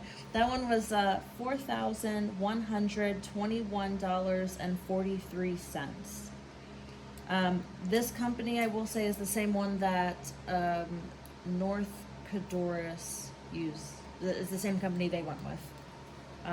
So our neighbors, it's the same company that they went with for their audio and visual system. Company number 2. You said you have to go around the room? Oh, no, the system is on a cart, so it's mobile. So if we moved the tables in the room, you could move the cart, reposition the camera so that you're not stuck with anything that's a permanent fixture. Anything that's mounted in the walls, the ceiling, it would be permanent. You'll be stuck in this configuration. But if you want to be able to move the tables around or reposition them or something, You should be able to take it to the fire hall if we had to use it somewhere else. Yes, and also something that you could, I say toss in the back of Kelsey's vehicle and drive it up to the fire hall if you have meetings there and you want to record those. So something that, you know, as long as you have Wi-Fi, you could record and live stream it. The third option, this is company number 2. This is an audio and video system with streaming hardware in the cart. So it's like everything all in one. He's gonna, you know, set everything up. It comes with the cart. It also comes with a big remote with like 2 buttons. So you press play to record and you hit like stop to stop the recording. And it will, you know, just automatically live stream it to whatever social media applications that you want to use. So if you say I want to use Facebook and Instagram and also YouTube, all 3, it'll play, it's streaming. So it's going out and then you hit stop. So there's no navigating to a web page, get to the live, hit the live button, you know, all of that, having a user navigate that. This is like, it's remote, play, stop, system. It is on a cart as well, so it's movable. You can toss it in the back of Kelsey's truck, take it over to the I say truck, SUV. Toss it back there, drive it up to the fire hall if you want to record or live stream a meeting there. That option came out to $7,450.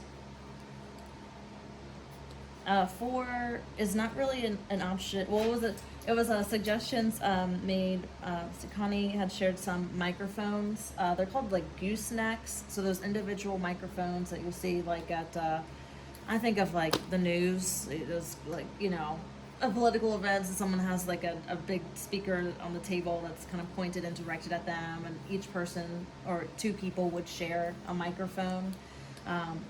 The feedback from the audiovisual companies was that those have a lot of interference, so you're dealing with maybe not being able to hear the people and having interference from other microphones, and also the batteries. So you said you just kind of continue to go through the batteries, they burn up quickly, and that's an added cost that you'd have to think about. But that's all of them. So, question for you.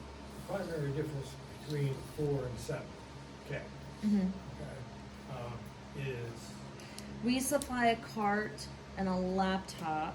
okay, and it's a little more complicated to operate? Yes, yeah, you need a user to, you know, you would navigate to the application that you want to use and then begin to stream from there. So you need someone to, you know, open up the web page, navigate to it, hit play or whatever it is. I don't know. I don't live stream, but to begin live streaming. So that requires some more human interaction. The 7001 is the whole kit and caboodle, everything in one, with a big remote that's just like play and stop. Just in case with either of the 4 or 7 options, let's say we wanted to just video like what you have now, and then post it later. I'm assuming that would be an option. Like you don't have to technically live stream. Yeah, yeah. Because that's a whole other live streaming thing to figure out. But you could video. Yes. And post it later. Yeah, I mean, there's always the like, I call it the DIY option where you like buy or someone has an old tablet or something they could even donate. I don't know, but just set it up, record, and then publish it to the site later, or the Jefferson Borough webpage with a link to it or something. And at those, we don't have any costs on that. No. Explore that too much. No, yeah. We were looking for a wide range of options, just so you could see the full spectrum of it. But you know, I mean, this setup here, this is like my old phone, and this was what, $5-7 on Amazon for the stand. So, I mean, you could really, it's what you want to do. I would say that I watched a school board meeting, and they must have had one camera that focused on the speaker and the count of the school board. And so you only got Like I was in the room, so I knew what the room looked like, but you only got that shot. I think that was not a good use of their equipment, you know. I like the idea that you could have a wider. Wasn't one of these, didn't one of them focus on whoever was talking? Yes, it's a conferencing system. That's the $7,000 one. Okay. So it has, this setup has multiple microphones, so it will pick up and it will, I'm not as tech savvy, not buffer out, but it will kind of like muffle people who aren't speaking and then focus the microphone on who is speaking. And the camera will also like pan to that person and then pan out. So we're sitting here with a fan out in the hall that was very loud. Would it cut that sound out so a person who's speaking, you would hear that person speak? Yes, yeah, that's the whole point of it. So it's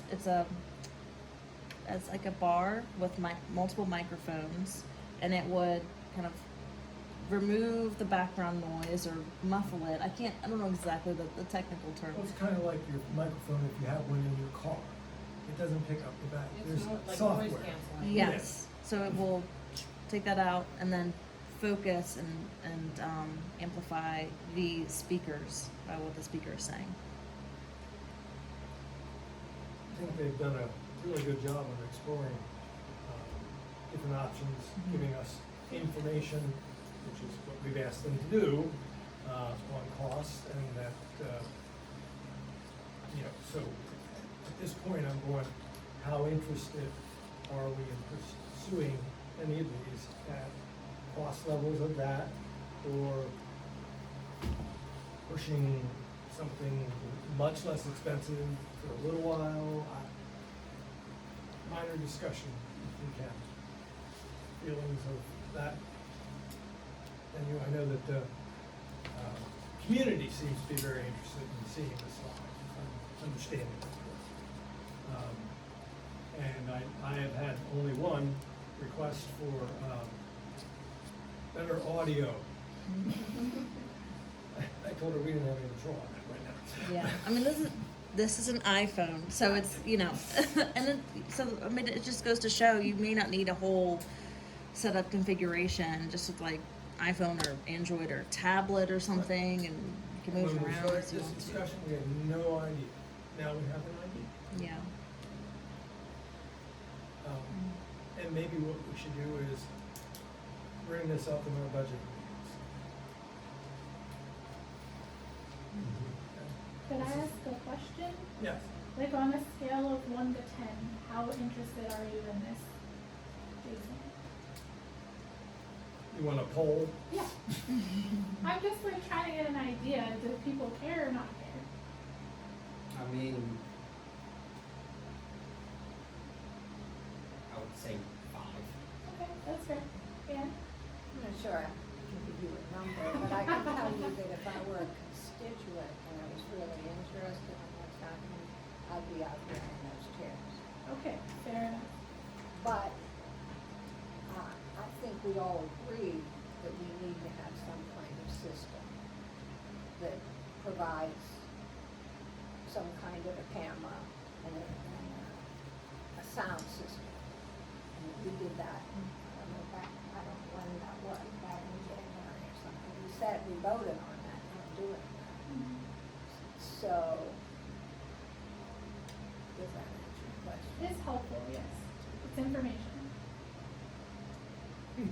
Frank, I know one. It's like, I don't need this. Modern technology, they said we can't live without it, but we lived 225 years before it got out of hand like it is now. Nobody, business is everybody's business, that's the way it is. But if that's what it takes, we gotta do it, we gotta do it. So we have to do something. Yeah. I agree. You want to put a number on it? Jason, Number, are you the only one okay, to put a number on it? I think probably 7. So I get a lot of people that do watch it, or at least watch part of it, or at least, start it, then see how long it is, and watch a couple minutes and turn it off. But they're still interested and still thankful that it's available. Yeah. Pro tip is playback speed. You can increase the speed like to 1.5, so it's less time. It's gonna sound like chipmunks. That's how I listen to the, online seminars. I can hear them. I got tests. I mean, I think that's helpful, that's, And for me, I am all about transparency of this, that they know and see everything that they can, within reason. Reason being financially responsible. And if that's what the finances are, that's what they are. That answer your question? yeah. Anything else out around communication? Do you need us to do anything further on that, or the savvy citizen, or are we good on those things I for think now? we're good on those things for now, and we'll take some of that up at budget. I believe that's the consensus. Any objections to that?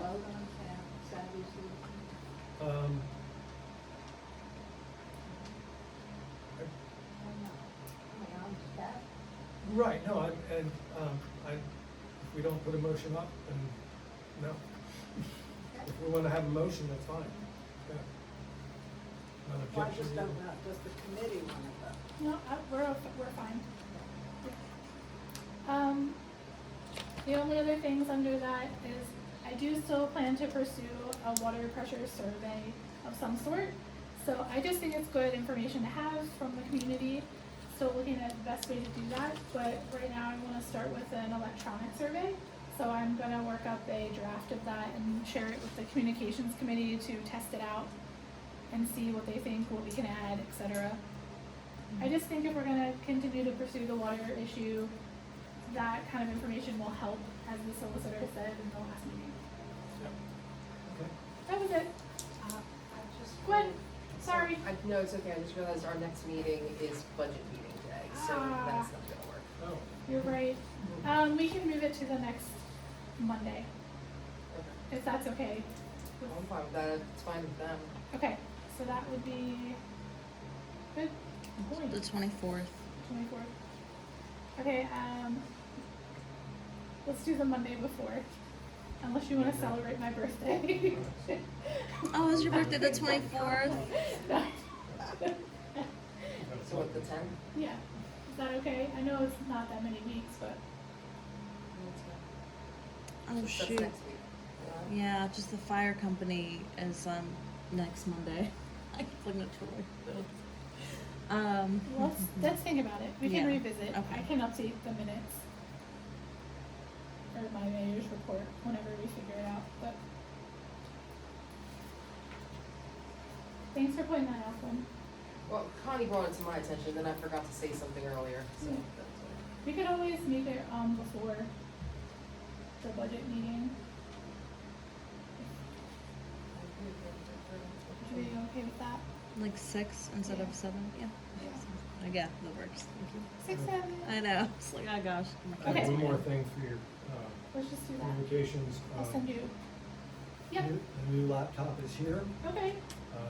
It's, just about $350. Should do everything that we need it to do.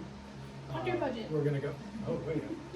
And, it will, it's more what I anticipated though. And, Connie has it to get it introduced to Docero. Okay, We'll make that handling and whatever part of these, policy projects that we have to. cool. So everybody knows how to use it, Yeah. where it goes, and Okay, except, yeah. Maybe we so, can, first move is we got it. yeah, okay.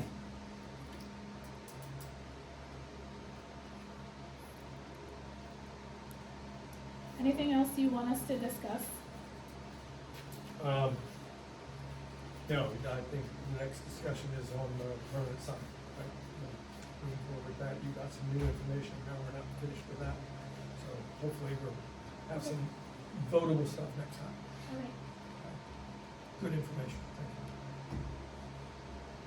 you. Any other questions for the mayor? Okay. Next committee report, I guess I'll go ahead here. Goes in front of me. Okay.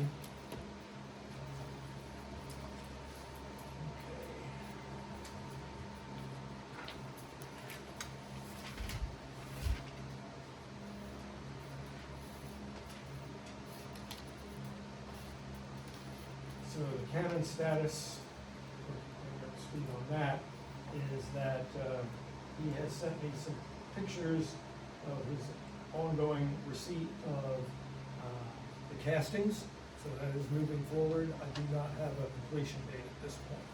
At least we know more materials are in his hands, and I don't believe they had a problem with this last casting, that I understand. So, hopefully that'll move forward. Like I said, I haven't gotten an answer back on this proposed date yet. The bank status is no change.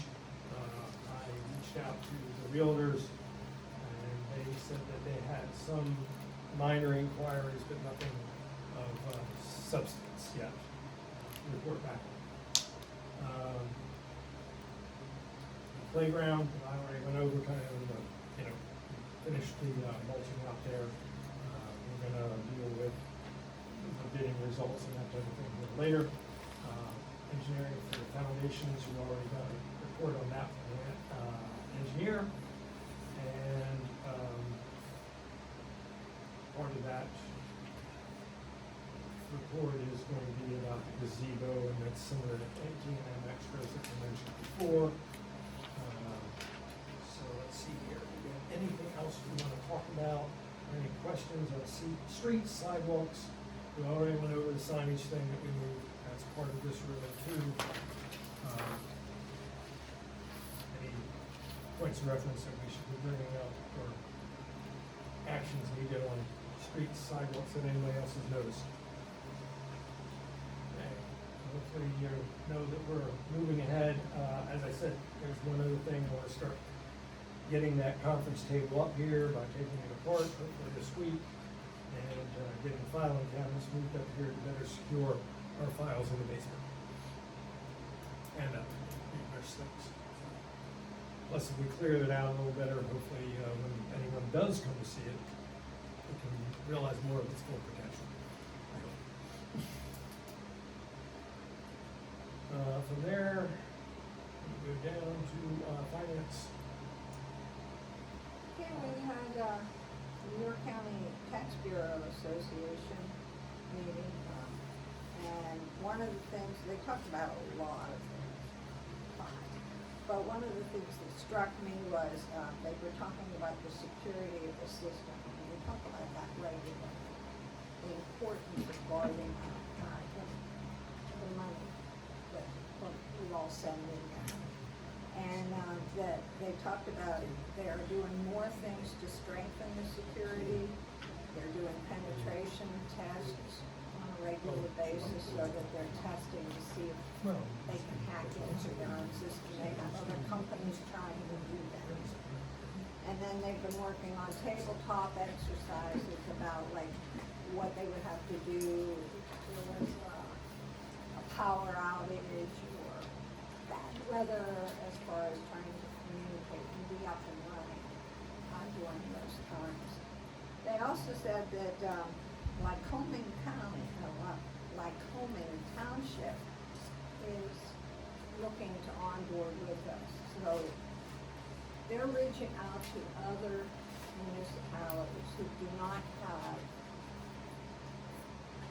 systems that they want to keep running to handle the taxes. New York, because the New York Tax Bureau has been working on doing a lot of online stuff, and they're very good at what they do. Other places are now paying to have us run their tax system. And the newest one is Lycoming Township. And they said the Altoona School District is investigating as to whether they want to come on. And that impresses me because that means other people know that we're doing something really right here in York and Adams. So, on the financial report, we got a lot of numbers. But one of the things that I've been asking them about is like, with all the federal employees that were losing their jobs through the DOGE things, how's that impacting the county money? Because, you know, the income tax there, and how is that impacting us? And they said that the difference is not yet impacting us. They've lost tax income of $75,389.12. They're very upset. So that's how much in taxes we've lost in this past year. But it's not going to impact the monies that the municipalities, because the tax collection agency collects the money, but then they distribute it out to the different municipalities. And they're excellent about that, it's really helpful. And so we get a check, it comes monthly, doesn't it, Tony? A monthly check? Yeah. So they get their money back here where it belongs. They said the difference between the first quarter of 2025 and the first quarter of 2026 was $75,000.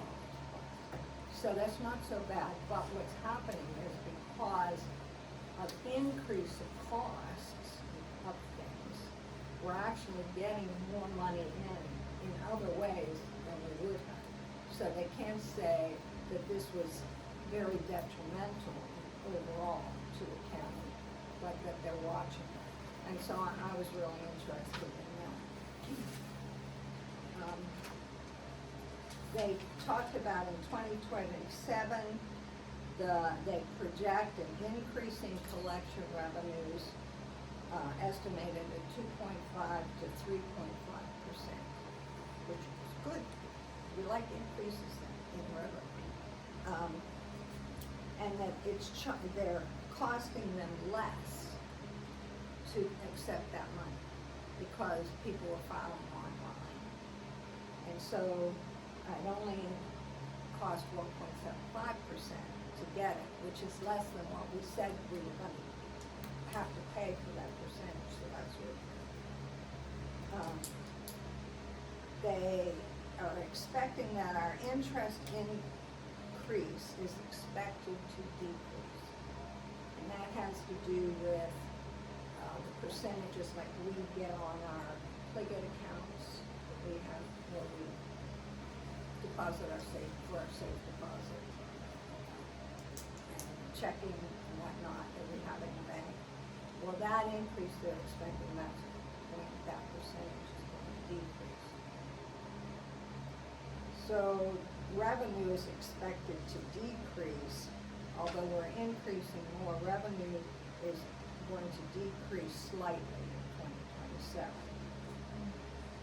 So that has to do with interest. But EIT distributions are up 5.24% this year from last year. So we're making more money, which all comes out to the different municipalities. So we're doing good on that, because it's a worry. Because if they're not collecting money, we don't have money to spend. They did talk about an interesting thing that they have found. There's a problem with when we have Pennsylvania residents who work in Maryland. Sure, I would be a prime example.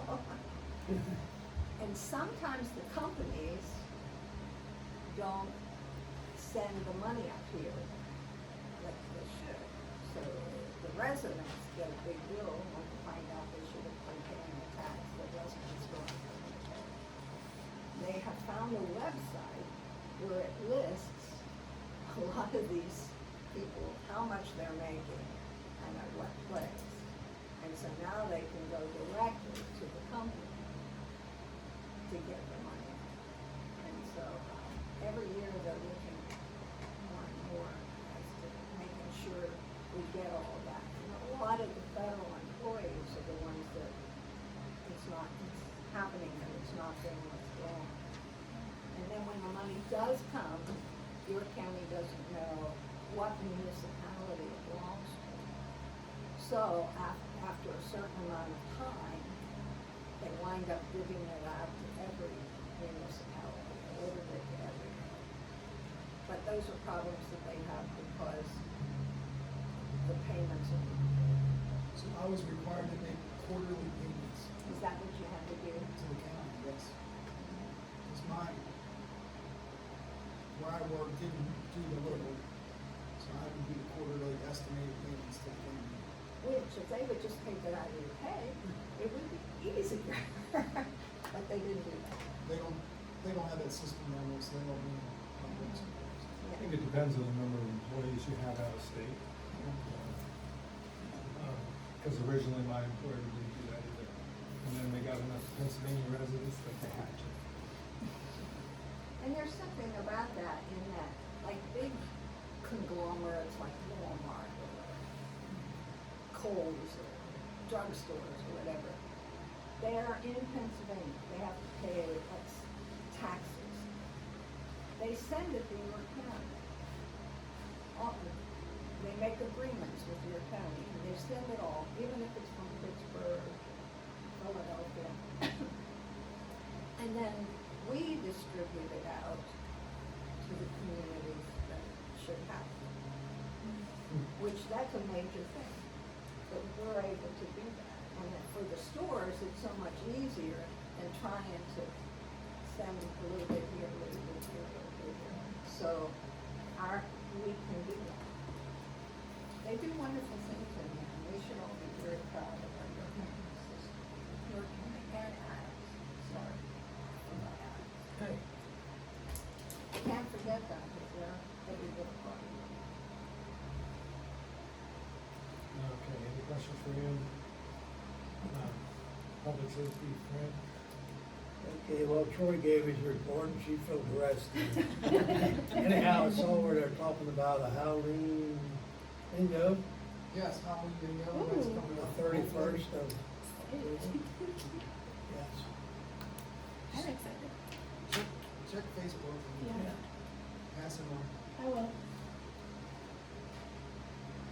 The other day, Dan and myself, we met with Northern York County Regional Police to get an estimate how much police coverage would cost us. And about 15 hours a week, which would be 60 hours a month, is $80,000. There's a rough idea what it would cost us. So, we wanted to get an idea before the budget meeting. Yeah. So, but, they cover like Conowalga, Dover Borough, Dover Township, Franklin Township, Albert Township, Jackson Township, Manchester Township, Manhunt Township, North New Salem, North Goodores, North York Borough, and Paradise Townships. I'll give you a rough idea. Now, we pay something for police protection, but it's the state police, You right? don't pay anything. We don't pay anything. Okay, Current now. I got it. Okay. That may change. And just wanted to do some quick math for everyone to understand what $80,000 means to the tax bracket. This is just property tax, not say it's coming from. That would increase the property tax by 51%, almost cover it. And it would increase the next year. They said next year it's not going to increase as much And because when roads come in. Right. so it merits further discussion, but we wanted to explore it a little bit and see what impact it had. And maybe if our tax base increases, it's affordable. At this point, ouch.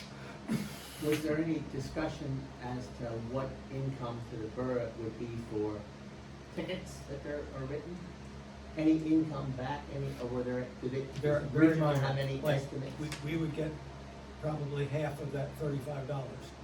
Or whatever the fine is. Yeah, the other ones are those costs, and they don't come to us. I know that, but my point was, did they have any statistics? No, I don't believe we produced anything along that line. he. But if it's 35, they got allowed 46 mile an hour, 11 hours. 11 over the speed limit. That's by law, state law. Well, he said six. Well, the state police are with 6 stick. mile. Yeah, Oh, because the but state police it's- can use radar, that's more accurate, so they have to go with the other methods, and they use So, 11. That's his statement. The least amount there is 15 hours a week. That's the least bill. That's- Yeah, yes. they won't do any less. 60 hours a month. That's what they're doing for New Salem. Just wanted to give you an idea what. Sure. Good. Will a copy of that be available during the budget meetings? Like a copy of the bid that they offered? Was it offered in writing? Like, did they discuss that? You in just writing? have it for an ID. You don't have to have a copy of it. We have it right I'm here. saying they said it was 80K to cover certain things. Is that, did they send you like an email in writing? Yeah, was that the budget or is that from the That's state police? 15 hours. That's a letter from them, Police correct? Yeah, Yes. that's all we Yes, asked for, thank we you. didn't go. That's what I was gonna say, will this be available at the budget meeting? I'd like that back. Right now, what's their highest budget? What's costing the borough the most? And where can we make cuts? Well, good, well, we'll do that in the budget meeting, and see what there is available. We have predicted incomes, first to go over, and then how we spend it from there in the next session. That's what those meetings are all about. So where we can see that, I only did a quick analysis of, well, what did that do if I needed $80,000 more? And I do wanna say, he told us the figure of 80,000, but this paper has more. Does it? It's 97,000. 97,000, okay. I think that's what he was, yeah. Yeah, I didn't have this before when I did the table, I just went on that.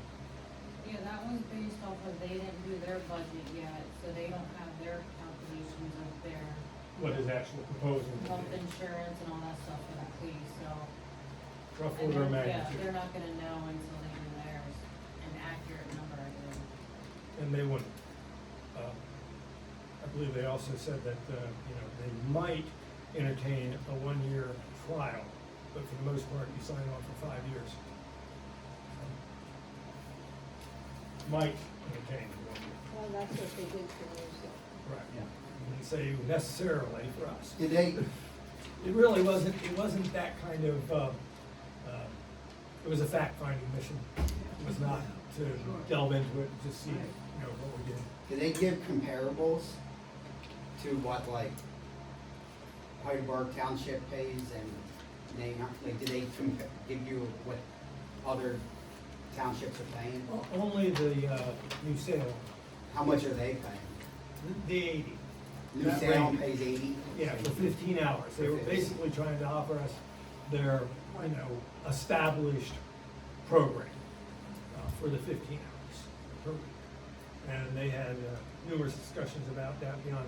So, if we want to pursue this further, we're gonna get a heck of a lot more information from them. Right now, it's just, okay, how much? And you said it And would be. I didn't expect to have a presentation. I just wanted to see what their packages were.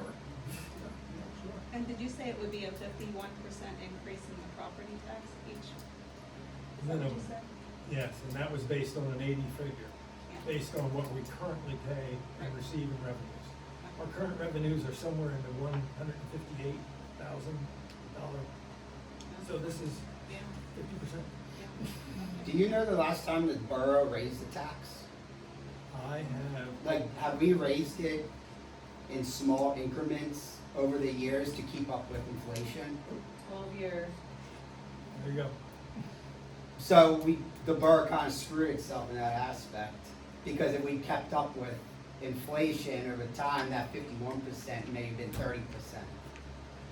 But Well, one might say it was raised too much 12 years ago. Yeah, but we haven't raised that all for 12 years. Sure.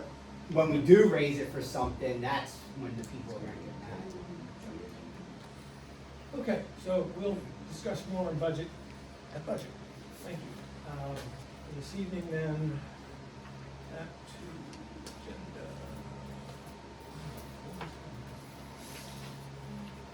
Let's see. And we've got, lights, water and gas. I don't really have anything, still looking for lights that are out. Awesome. Well, it's getting dark earlier. You can get out. I know, that's what I was thinking, I did notice that. Just for mine. Solid waste and sewer. Nothing. Okay, communication, we already have report. All right, we're going to, table the next motion on web and Facebook policies. You haven't looked at that, and we're going to entertain a more comprehensive, look at that. Anyways, so that's off the table. Playground bid and, documents. So inside your packet, you have a letter of recommendation from the landscape architect that we hired to handle this for us, along with the bidding results of 3 bidders. You also have, I think you gave them all, sorry. Yeah. Yeah, their bid bond and that type of thing, the things that accompanied their bidding process, line items, what they were charging. So, and on the back of that bidding process, and right now, we're at the stage of we've received bids. Now, how we move forward is up to us, with how we pursue this further. On the table that you have in the back is, on the one column is our funds that, were given to us, were made available to us through grants or what have you. First one is 27335, which is the Marcellus grant. We don't have to match any of that. We have a $100,000 grant that consists of $30,000 that is 100%, and $70,000 that we have to match in order to spend.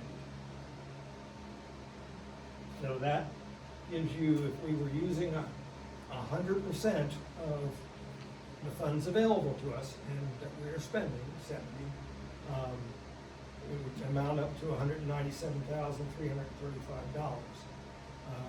Rough order of magnitude that was given to us prior was $191,300.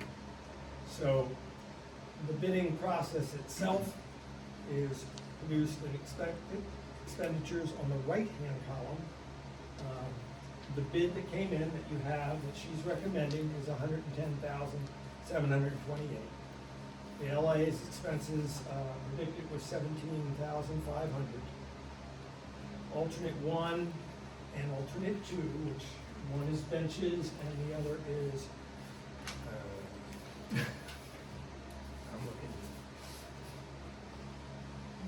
Alternate 1 is the playground sliding board replacement, and alternate 2 is benches.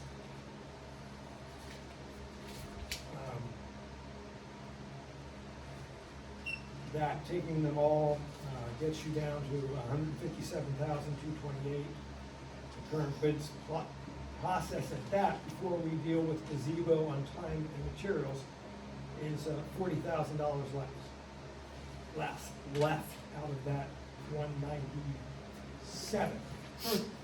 Okay, you're following all this? I'm saying if we use her budget figure at 32.5 for the gazebo construction, and we may be able to do better than this. This considers concrete being paid for.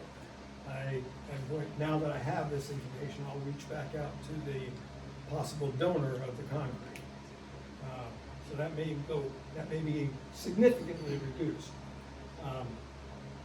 But then I said, okay, so another miscellaneous 1,500, which probably isn't enough now that I'm hearing Anthony's response on how much it's gonna cost there is probably $4,000 or $5,000. spending it all like that, that left $6,000 under us paying the whole 70. Now, any part we don't pay, we lose on the 70.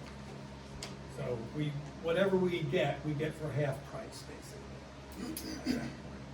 I tried to go through that for you to show you where this was. So that's like $67,000 rounded up. That borough would pay for playground equipment if we accepted all the alternates. That is $29,000. Again, we don't spend it, we lose the other half. When you said the slide is alternate one, Yes, ma'am. that puts it at 18,000. That is their bid, yes. What are we getting for that? A slide. Just a straight slide, a curly slide? I don't know that they produced additional documents on it. It should be similar, is what I understand. Oh, really, similar to what we have? Yeah, it'd be a replacement for that. Like I said, the manufacturer doesn't do that one anymore. We know that. So it's their new post and that's all. That would be appropriate for that. Because it was gonna cost 10,000. Just for the youth? Way back in the beginning. Yeah. And that is something at 18,000 we don't have to take from them and still be part of the grant.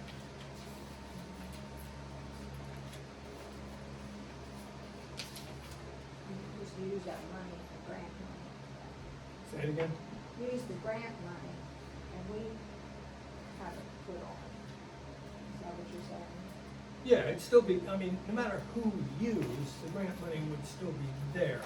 So if we don't accept the $18,000 as the price, and we try to go elsewhere with it, the other bidders bid, I believe, significantly less in one case, or both cases. Let's see, we got the bidding result on the front, items, here we go. So back of the front page, we have, You mean like one we- bidder at 11,550 on one, and another bidder at 16,276 on the alternate. So we could purchase the slide and have H&H put it in. Would they, I mean, if we did that, would they charge more than that 11,000 because they didn't have the rest of the job? Well, a valid question, I don't know. You know, that would be something we can pursue with them if we want. I mean, we use them as a contractor as it is. So we do business with them on a regular Right. basis. You need a base for that. Say it again. You need the base over it, so. Right, no, it has to be reconfigured to fit. It has to, we can't just put one on ourselves, we have to have a company do it. Yeah. Do it right. Right. Now, the other thing is that we can pursue, she has fairly expensive benches in there. We can pursue other types of benches. We could also pursue trying to pour our own again, but yeah, the mold. But Yeah. you have paid those, we Yeah. don't have to. Anyways, that's, you know, I'd say that's your least option, but. So, basically, I am asking for comment on this, on what we think we should pursue further, and if we want to pursue just base or alternates or at all. So I'm concerned about the match part and where we're getting that money from. It's great. But you said we have to match the grant. Correct. With what? Our funds. Right, so that's my point, where are we getting those funds from? Sure. We have money go up for that type of thing if we need it. If you go back to our financial reports right now, we have,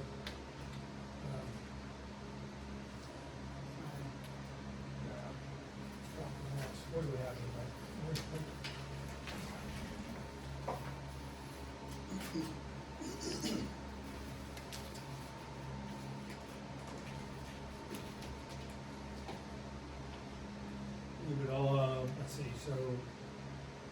overall total accounts, usable, does this have, what is that? Okay, so we have, It was at the top. I meant the total, does that have it in it? I'm gonna click it now. Okay.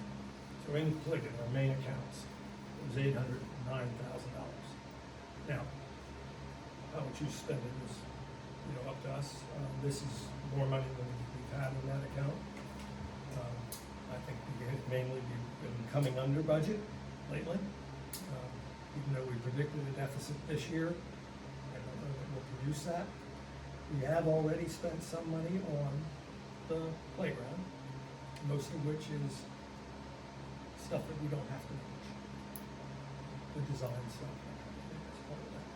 I would like to point out that since we switched to Pliget, basically our interest pays for this.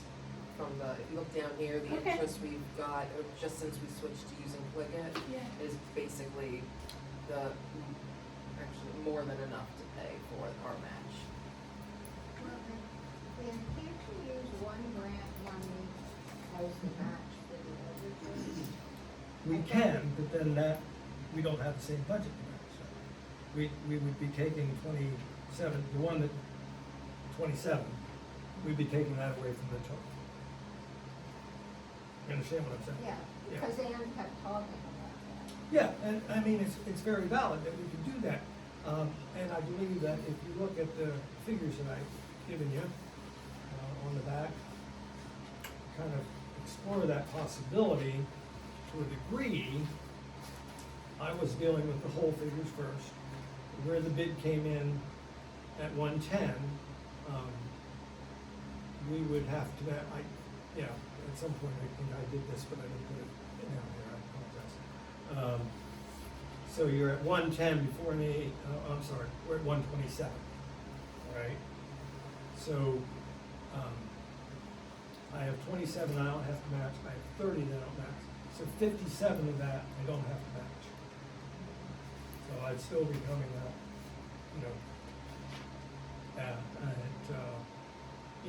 not enough to pay for the thing.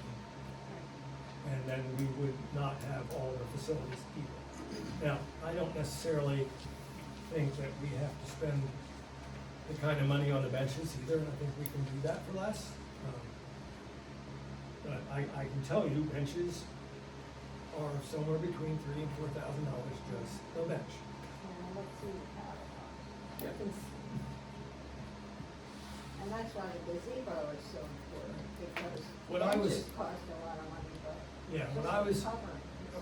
yeah, what I was originally hoping for is I thought we had some benches still in storage that were not being used, that we could buy very inexpensively.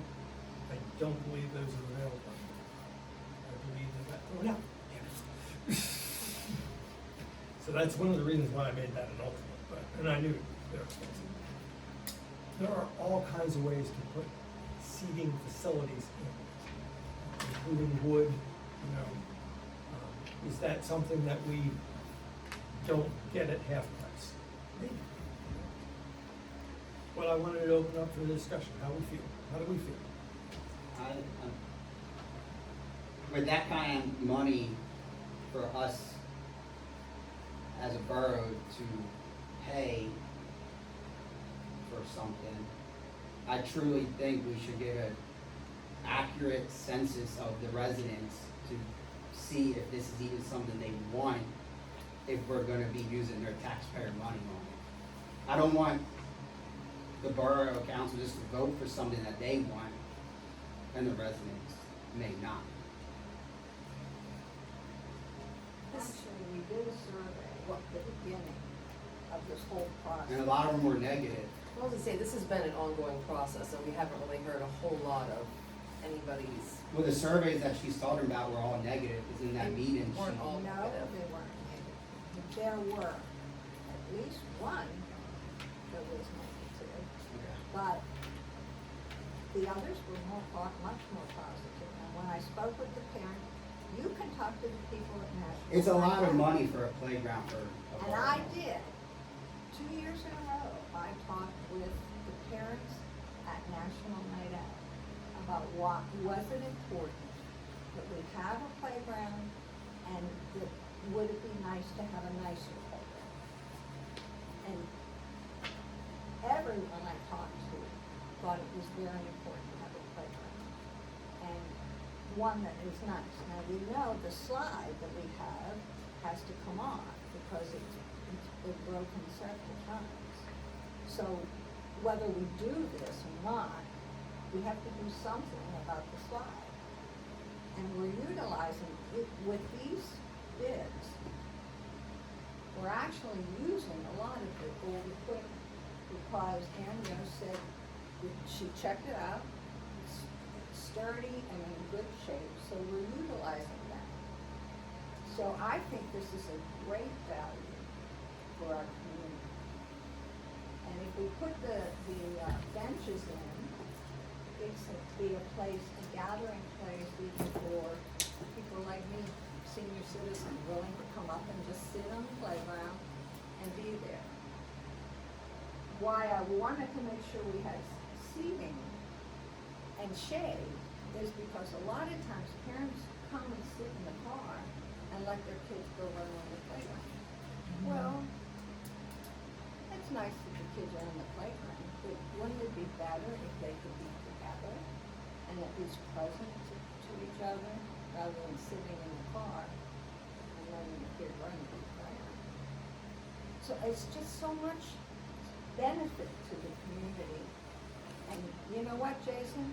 National Night Out, we can go down there and we can talk to the people who are the ones that are gonna use this playground. And I did do that in writing. Okay, so also, yeah, we did you do may that. discuss this with residents that don't live in the borough, like the neighborhood. They're not using their taxpayer money for this, it's the residents of our borough that are True. fronting the bill, not Absolutely. surrounding residents. And That's a very most of good the time, comment. it's surrounding residents that utilize that playground. And you know what? Our residents go down and use the walking path down there at the estate. So we share things. There's no line saying Jefferson people can only use this. But Jefferson It's people for are the fronting the bill. community. Like the basketball players, a lot of them aren't from around here, but they utilize it and it's a very good thing for our community. Can I just add something, Ann? I don't wanna interrupt. I love the idea of the playground, and we can figure out the logistics of it, but I'll say as, being with the communications committee, I've been going out to the churches and speaking with them, and the struggle is, how do we get people to come in?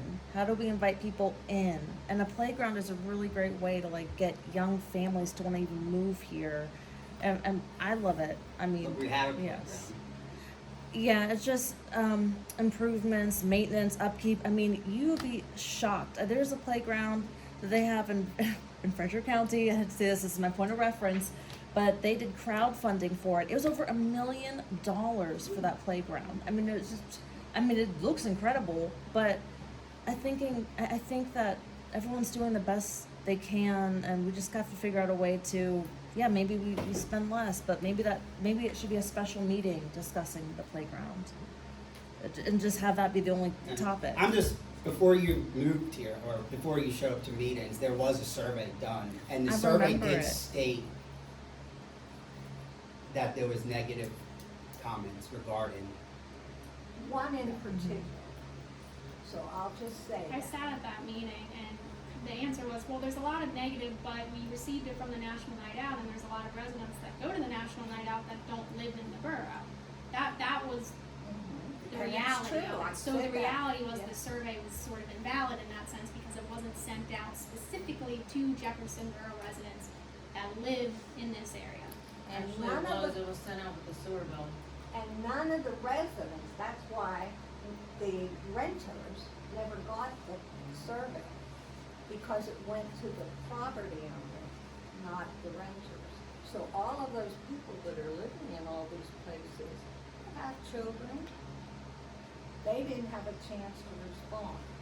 The So how much is survey the was, grant for? That's what we're saying, like, Like, that's what what's we're the going dollar through right amount? now, and that's what was my point with the match, is like, a lot of it is a grant. The majority of what is paying for this is a grant. The portion that we would be responsible for is the match. And how much is that? That's, 70,000. and that's what I was asking was I how think much is it? 70,000 if I You remember know. right. Is that accurate? It's 70,000. If we But go we're with, worried about if, 80,000 for Please. if we This go is with a one what, time, not a yearly. Well, is it coming out of a reserve account? To cover that? Coming out of the general account. Right, so it's a reserve account, that money's, and you said interest would cover it. Our interest that we switched to Alone. just for the last three, So interest alone could cover that, and then there's still that's for 800,000 in the reserve that's for account? 3 years of interest would cover that 66,000. I'm just asking for numbers. yeah. That's why that was my point in trying to get numbers, is to Right. see what are we really on the hook That's a for? better That- You know, perspective for people not to like understand. benches and this and that, like, Right, how much are we responsible for and how do we plan to pay for that? right. Because if you're going with like, it's 160 grand, most of it is paid for, we have grants for it, but we are needing to come up with 70,000. Oh, yeah, that's the other thing. This is a total of almost 200,000 that we Yeah. only have to pay, Correct. 66,000. Correct. Only like 66. Well, I understand that, but that's less than half. Yeah. Right, but I'm saying residents need to get that perspective of the actual cost rather Yeah. than, you know, the allure of a nice, pretty playground. It's the cost of it at the end of the day. And Bottom line. the point was, we can pick and choose, we don't have to pick everything, so whether the match is less, that's for the council to decide. But that would be like, what is being recommended with this particular bid is what they're recommending, the match would be 70,000. Well, 66. A lot of people are against the dog park. It said about a dog park, 'cause a lot of people were against that. And that's not in the plan. That's not in the plan. In fact, Ann Yost, the developer, she didn't recommend the dog park. Mainly due to the area that we have, we just Right. don't have room. And this is not going to be a real fancy playground. This is just gonna be pretty much basic playground. But it will have the gazebo, and it will have the benches for everybody to enjoy. And then it's just gonna be so much better, and as Faith said, to draw people in is what we need. I think we talk more about what exactly we're getting for the money, how much it's gonna be. Maybe we have a longer meeting, because I feel like it's hard for people to make a decision unless, I mean, I'm not the one making the No, decision. I'm not, So, you know what I'm saying, like, unless everybody all I'm else is saying, I think there's more good to go with it, needed then- concerns in the borough that we could use our money for.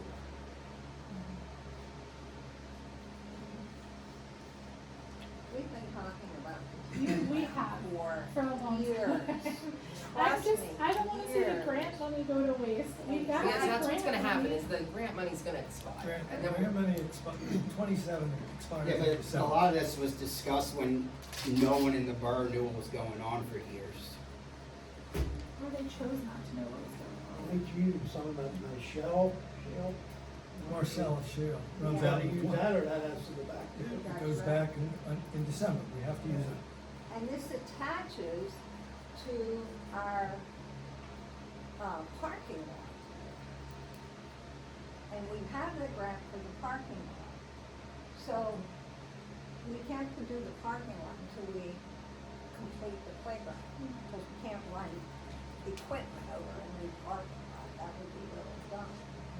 So for all of that, Dan, what were you hoping we would do tonight? What I was hoping for is that we at least go with the minimum, with stipulation of award, that the alternates are still possible for further discussion, and that we are moving forward that way because Ann has to go through some other processes here to get it onto the table. People have to respond, they're all gonna be, they would be bonded to come in where they are, payment and performance bonds. And of course is hoping for us to spend it all because, again, we're getting those alternates for half price. But that's part of that consideration. Do we move forward? I think to our property values, playgrounds to young people and their children are I mean, it's a big thing for them. You talk to any kid and their parents, they know where every playground is in the area and want to stop. It's just the way it is. You have children, you've all had children, pretty much, and you know how that is. So that increases the likability, just as you said, to the community. The playground is wearing. I think that it's not stopping. I think that we should be pursuing more things because in a certain amount of time, there are things that are going to need to be replaced. And you know, like the surface on the basketball court, it's going to wear out soon. And that we continue to go back to the communities, find out what they're looking for. We don't have a lot of area to deal with, we know that, and we pursue better grants as well. This is one grant. Because we are going to add to this, if we would get additional, Correct. correct? Yeah. Put more things in. Enhance it, what have you, if we can get that. I don't believe that we can't spend other money too, out of these budgets. Again, if we're talking about, you know, oh, well, we spending all this money on signs. Well, yes, but we also have fundings that are specifically for improvement of our roadways, and they can be spent that way, whereas if we still want to improve the roadways, we can use it this way or another way, but those have to go to the road. So what is the minimum that you were hoping to move forward with? What was the number, so to say? You said something about, you said something about moving forward but not with the alternates, or with the alternates, or as a possibility? Sure. Okay, you have the table there in front of you? Yeah. Okay, so the bid is 110. And we have 17 in, for Ann at this point. And then that continues the management of it too, all the way through until it's done. So there's 127, 128 and change. And then we can do all of them at 157,000, but that does not get the gazebo up. All right? And if we want to wait on the gazebo, well, I guess it can sit down there and store for a while, but, you know, it's, But then we don't have any. you don't have any shade. And that That's is, a again, in problem the with enhancement of the playground. I mean, if we tried to put a shade structure in there, we'd be talking another $50,000 or $60,000 in pockets. So are you saying you are looking for a total of what? Just Well, bid? tonight, if we go with the current bid that does not involve the gazebo, it's 157. And then her proposal was to do the gazebo on a T&M with whoever was awarded. And the current budget, like I said, is 32.5. All of these we would be paying 50% of. We'll, you know, anything above and beyond this is part of the 50%. So are you saying where it says total, 191,000, Yes, that includes the gazebo? that includes the gazebo. So if we would agree to that figure, which that's the figure where we pay the match, we have to pay that money for the match. Correct.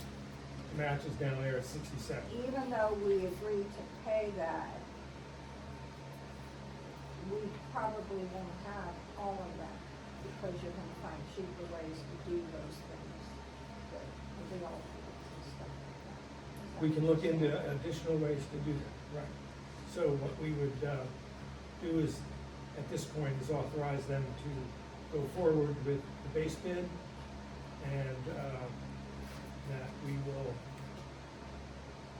hold on the alternates until we explore some alternatives to them, which these are alternatives, so. We can do that, and then we still are only outlying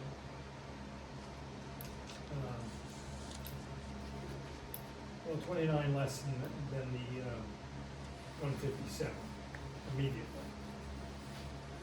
That will use the Marcelo grant in time, and the other grants in time too. Okay, tell me a figure. What is your figure that you were hoping? 191? Well, that gets us everything. Yeah. Do we hope for that? Sure.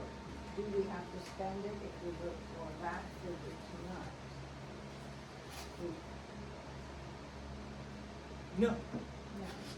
right, So because we don't have, could agree to that, but if we find cheaper ways to do it in our work, correct, we wouldn't have to spend as much, correct, correct?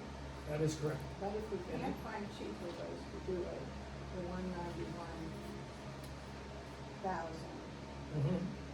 would get us a playground with a gazebo, new slide, Yes, I guess all the other things that goes with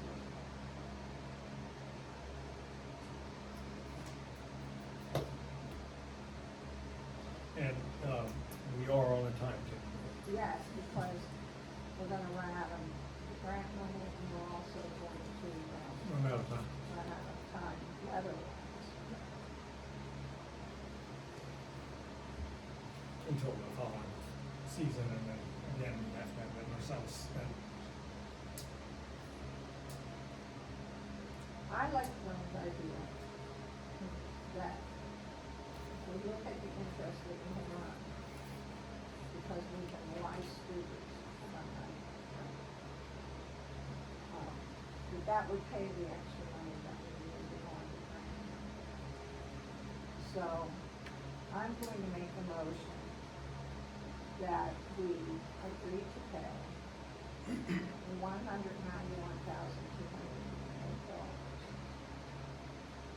for the program, knowing that we're utilizing the grant money, and we don't have to pay that figure if we can find cheaper ways to do it. And this is a thing that we do for our community, a decision that we make for our community, because people do appreciate what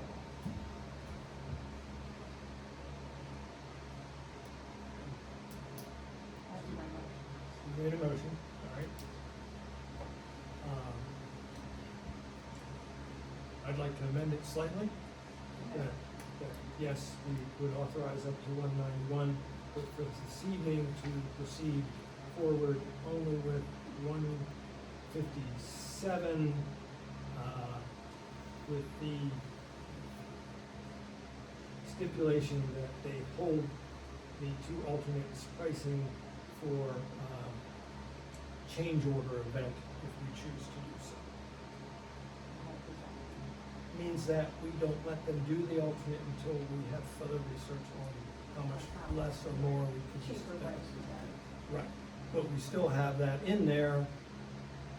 We need, I'll go with that. we have a second.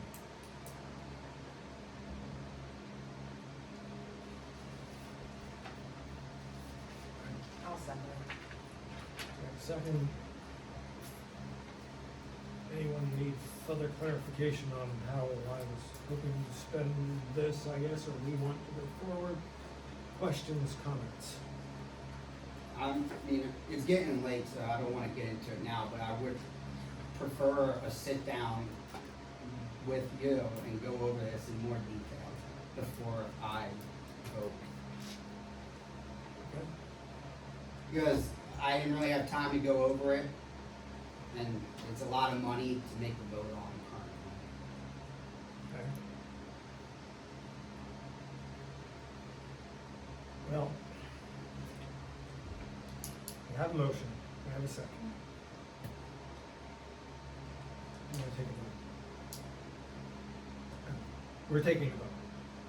Any other questions or comments?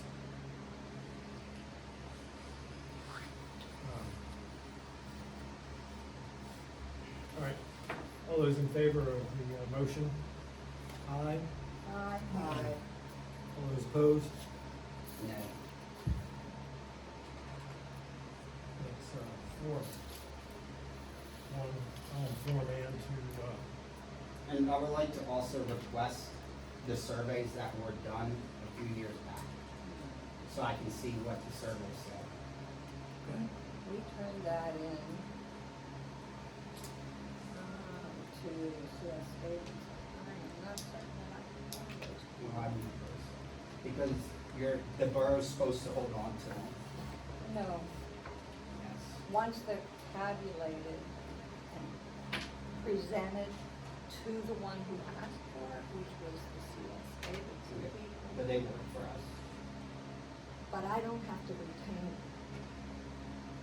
It's just a sheet of paper. Well, I But wanna. you may walk around and talk to people. Maybe I you'll wanna find know- out that I there's so want many you people to against prove, the I want playground. you to prove to me that I'm wrong when you said at the meeting a few years ago that none of them were negative.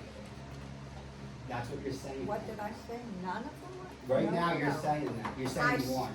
I said one in particular. But at the meeting, you said the majority were negative. I No. never heard majority. I Never. remember hearing some were negative. Actually, I remember her saying some were nasty, I think was actually the word. Well, I think if anybody really objected to this, they would have been here to object to it. I think It's if been they working on understand for the years, cost. it's been on the agenda that it was gonna be discussed. And if anybody had an opinion about it one way or the other, they should have been here to. well, I get a lot of people that message me, Why aren't and they they don't here? come, no one wants to come to meetings. Then that's their I problem. understand. I get it. Then they're I tell them letting to it- show up. I Then they're understand. letting it up to the council to make that decision. They've been working on this for years, and it needs to be done. that's what we're elected to do, make the Yes. decisions. And if nobody comes and objects to anything, then Okay, so we, yes. I appreciate the discussion. It is a long and arduous task. There is still more tasks here to do. I will do my best to bring everything forward, as I promised there, and tell Ann the direction that we asked for. We'll get feedback from her, and will share that with you as it occurs. And the Secretary Treasurer, she already has billings against some of these grants as it is, so, let's see here. From there, we are down to budget meeting prep. So what I asked Connie to do, which oftentimes we only get this report, or in the past, we've got the report at the budget meeting, but we have it here for you, and I asked Connie to explain her columns a little bit, and that's the amount of discussion we're gonna have on budget, just to understand this, so that we can come into a good, well-informed budget discussion at budget meeting. So Connie, if you could go down through, you all have these budgets, so what you've got here is, I can drink something. It's just the last 3 years prior reports, and then when it's separated by expenses and income, and at one meeting we'll discuss expenses, and then the next meeting we'll do income, or vice versa. And then there will be an additional column to enter in what our expected projections or amounts will be. And that sheet you'll get at the actual budget meeting to fill in for yourself. We'll go through line items, what they are, and what these numbers were, how you allocate them, or what have you. And the actual income, again, all good stuff. And we can see, hopefully there is residue and great discussion on fire taxes and how we can better support the fire company, hopefully, support our public safety better. There's lots to discuss in the budget meeting, that's for sure. They have been long in the past. Pardon? Yeah. Okay, let's see here, so, do we have anything on the new business, no? Any public comment at 5:11? I appreciate everyone's time. We've come to the end of our agenda. I believe. Thank you so much, everyone.